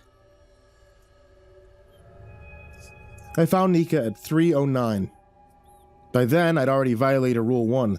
A search grid had taken longer than expected. Visibility was maybe 15 feet in the ground blizzard, and I'd had to dismount 3 times to check tracks. When I finally spotted the shape in my headlamp, small and dark against the snow, I felt a surge of relief so intense it was almost painful. She was curled inside a frost heave, perfect square of uplifted ice, about 4 feet on each side, edges geometrically shaped in a way that natural ice never forms. She wasn't shivering, she wasn't crying, she was just sitting there with her knees drawn up, head down, like she was waiting for a bus. "Nika!" I called out, killing the engine and running towards her. "Nika, honey, it's Ben from SAR. Your dad sent me. Are you hurt?" She didn't respond. I knelt beside her, pulling off my gloves to check her face for frostbite. Her skin was cold, but not frozen. Pupils reactive, breathing steady. She looked up at me with an expression I'd never quite been able to describe. Not fear, not relief. Something closer to resignation. "They said you'd come," she whispered. "Who said?" And that's when I made the mistake. I turned my headlamp to check behind her to see if there was someone else, maybe an older sister or a lost hiker who'd been sheltering with her. The beam swept across the figure standing directly behind her. Tall, maybe 8 feet. Impossibly thin, black against the sky, but somehow darker, like it was absorbing the light rather than reflecting it. No face, no features, just a silhouette that held itself in perfect stillness. Except for its right arm. Its right arm was slightly outstretched, angled down, exactly mirroring my own posture as I held the flashlight. I froze. The walker remained motionless for 3 seconds. 4. 5. Then it tilted its head. Not like an animal cocks its ear to listen, like someone examining an interesting specimen. The gesture was perfectly calibrated, measured, almost curious. It was the exact head tilt I do when I'm assessing an injured hiker's mobility. It was my gesture. I heard my own voice in my head screaming the rules. Don't acknowledge them. Don't look directly at them. It was too late. I was staring right into the void where its face should be. The walker held my gaze for another impossible moment. Then it simply wasn't there. No fade, no movement. Between one heartbeat and the next, the space between Nika was empty. I grabbed the girl, I pulled her onto my back, and I ran for the snowmobile. I don't remember the ride back. I remember Nika's small arms around my neck. I remember my speedometer pinned at 47 miles per hour across terrain. I normally take it 15. I remember the station lights appearing in the distance like a miracle. I remember checking my watch as we crossed the gate. It was 3:13. Nika was fine. Mild exposure, no frostbite, no injuries. Dehydrated, but alert. Clinic kept her for observation. She was released to her parents that morning with a clean bill of health. I was a hero. Thomas Ackpick shook my hand so hard I thought he'd dislocate my shoulder. Station chief wrote me up for a commendation. Someone brought donuts. Auntie pulled me into the supply room and closed the door. You looked at it. It wasn't a question. I nodded. She closed her eyes for a long moment. When she opened them, they were wet. "You saved the girl," she said quietly. "That's good. That's what you should have done, but you need to understand what happens now." She sat down heavily on a crate of emergency flares. "The walkers, they're not ghosts. They're not demons. They're auditors. Tundra takes people, Benjamin, that's what it does. Has for hundreds of years, but there are rules, balance. When someone goes missing, their name goes on the ledger. The walkers come to collect." "Collect what?" "The debt. The space they took up, the warmth they borrowed from the world." My grandmother tried to explain it once. "Words don't translate right." She rubbed her face. "Point is, Nika's name was on that ledger. You found her alive, you brought her back. So the debt is closed. That's good." "No." Her voice was flat. "The debt doesn't disappear. You looked directly at a walker. You acknowledged it. By doing that, you accepted the transfer. Someone still has to pay. The ledger needs a name." My stomach dropped. "And now it's yours." She stood up, pulled me to my feet, looked me hard in the eyes. "You have 7 shifts. When the clock hits 3:07, 7 nights from now, the walkers will come for you unless you balance the ledger another way." "What way?" "The missing person call will come in. You find them alive, and then you transfer the debt. Case closes clean, your slate's wiped, you walk away a free man." A cold void opened in my stomach. That can't be true." "It is. Your name leaves the book, another one takes it." The horror of it locked my jaw. When I could finally speak, the words were a whisper. "You're telling me I have to condemn an innocent..." Her expression didn't change. "I'm telling you the rules. What you do of them's between you and the ice."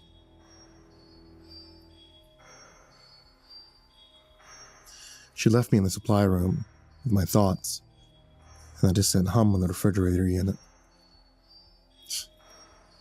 7 shifts. 6 days. By the end of the week, I either save a life or I sacrifice one. And the worst part? I was already thinking about the math.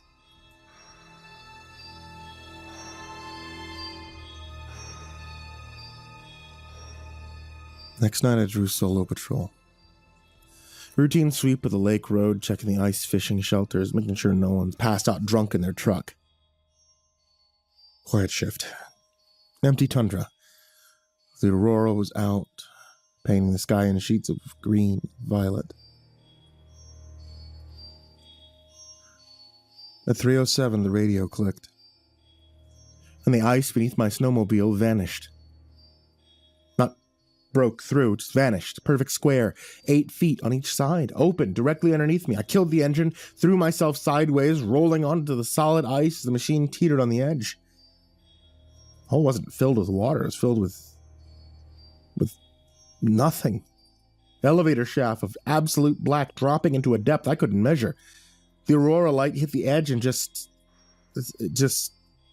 stopped. And then something climbed out. The walker rose from the shaft like smoke taking shape, but this time it wasn't a featureless silhouette. It was wearing my SAR coat, the same model, same color, same wear pattern on the left elbow where I lean on the truck door. My name patch was stitched on the breast, Harper B. The letters were backward, they were mirror flipped. It stood on the ice and shifted its weight on one hip, a tired stance I fell into at the end of long shifts. It opened its mouth. The first sound was static, like a radio stuck between channels, a dry, crackling exhalation that might have been an attempt at breath. It stopped, tilted its head, my head, that same analytical gesture, and tried again. The second sound was clearer, a rasp that almost had syllables, almost had tone. It was trying to learn my voice. I pulled my flare gun with shaking hands and fired directly into its chest. The flare entered the dark coat and kept going. No impact, no light, no sound, like throwing a stone into a bottomless well. The bright red phosphorus just disappeared into that infinite black. The walker looked down at the entry point, then back at me. It tilted its head again. This time I recognized the gesture from the inside. That's what I look like when I'm sizing someone up, when I'm deciding if a hiker can make it another mile, or if a victim's story adds up, or if someone's dangerous. It was learning how I think. And then I stepped backwards into the shaft, the square of missing ice sealed over in an instant, smooth, perfect, like it had never been broken.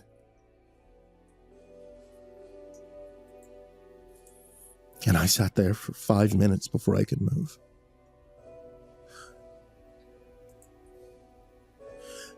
I owed them a debt.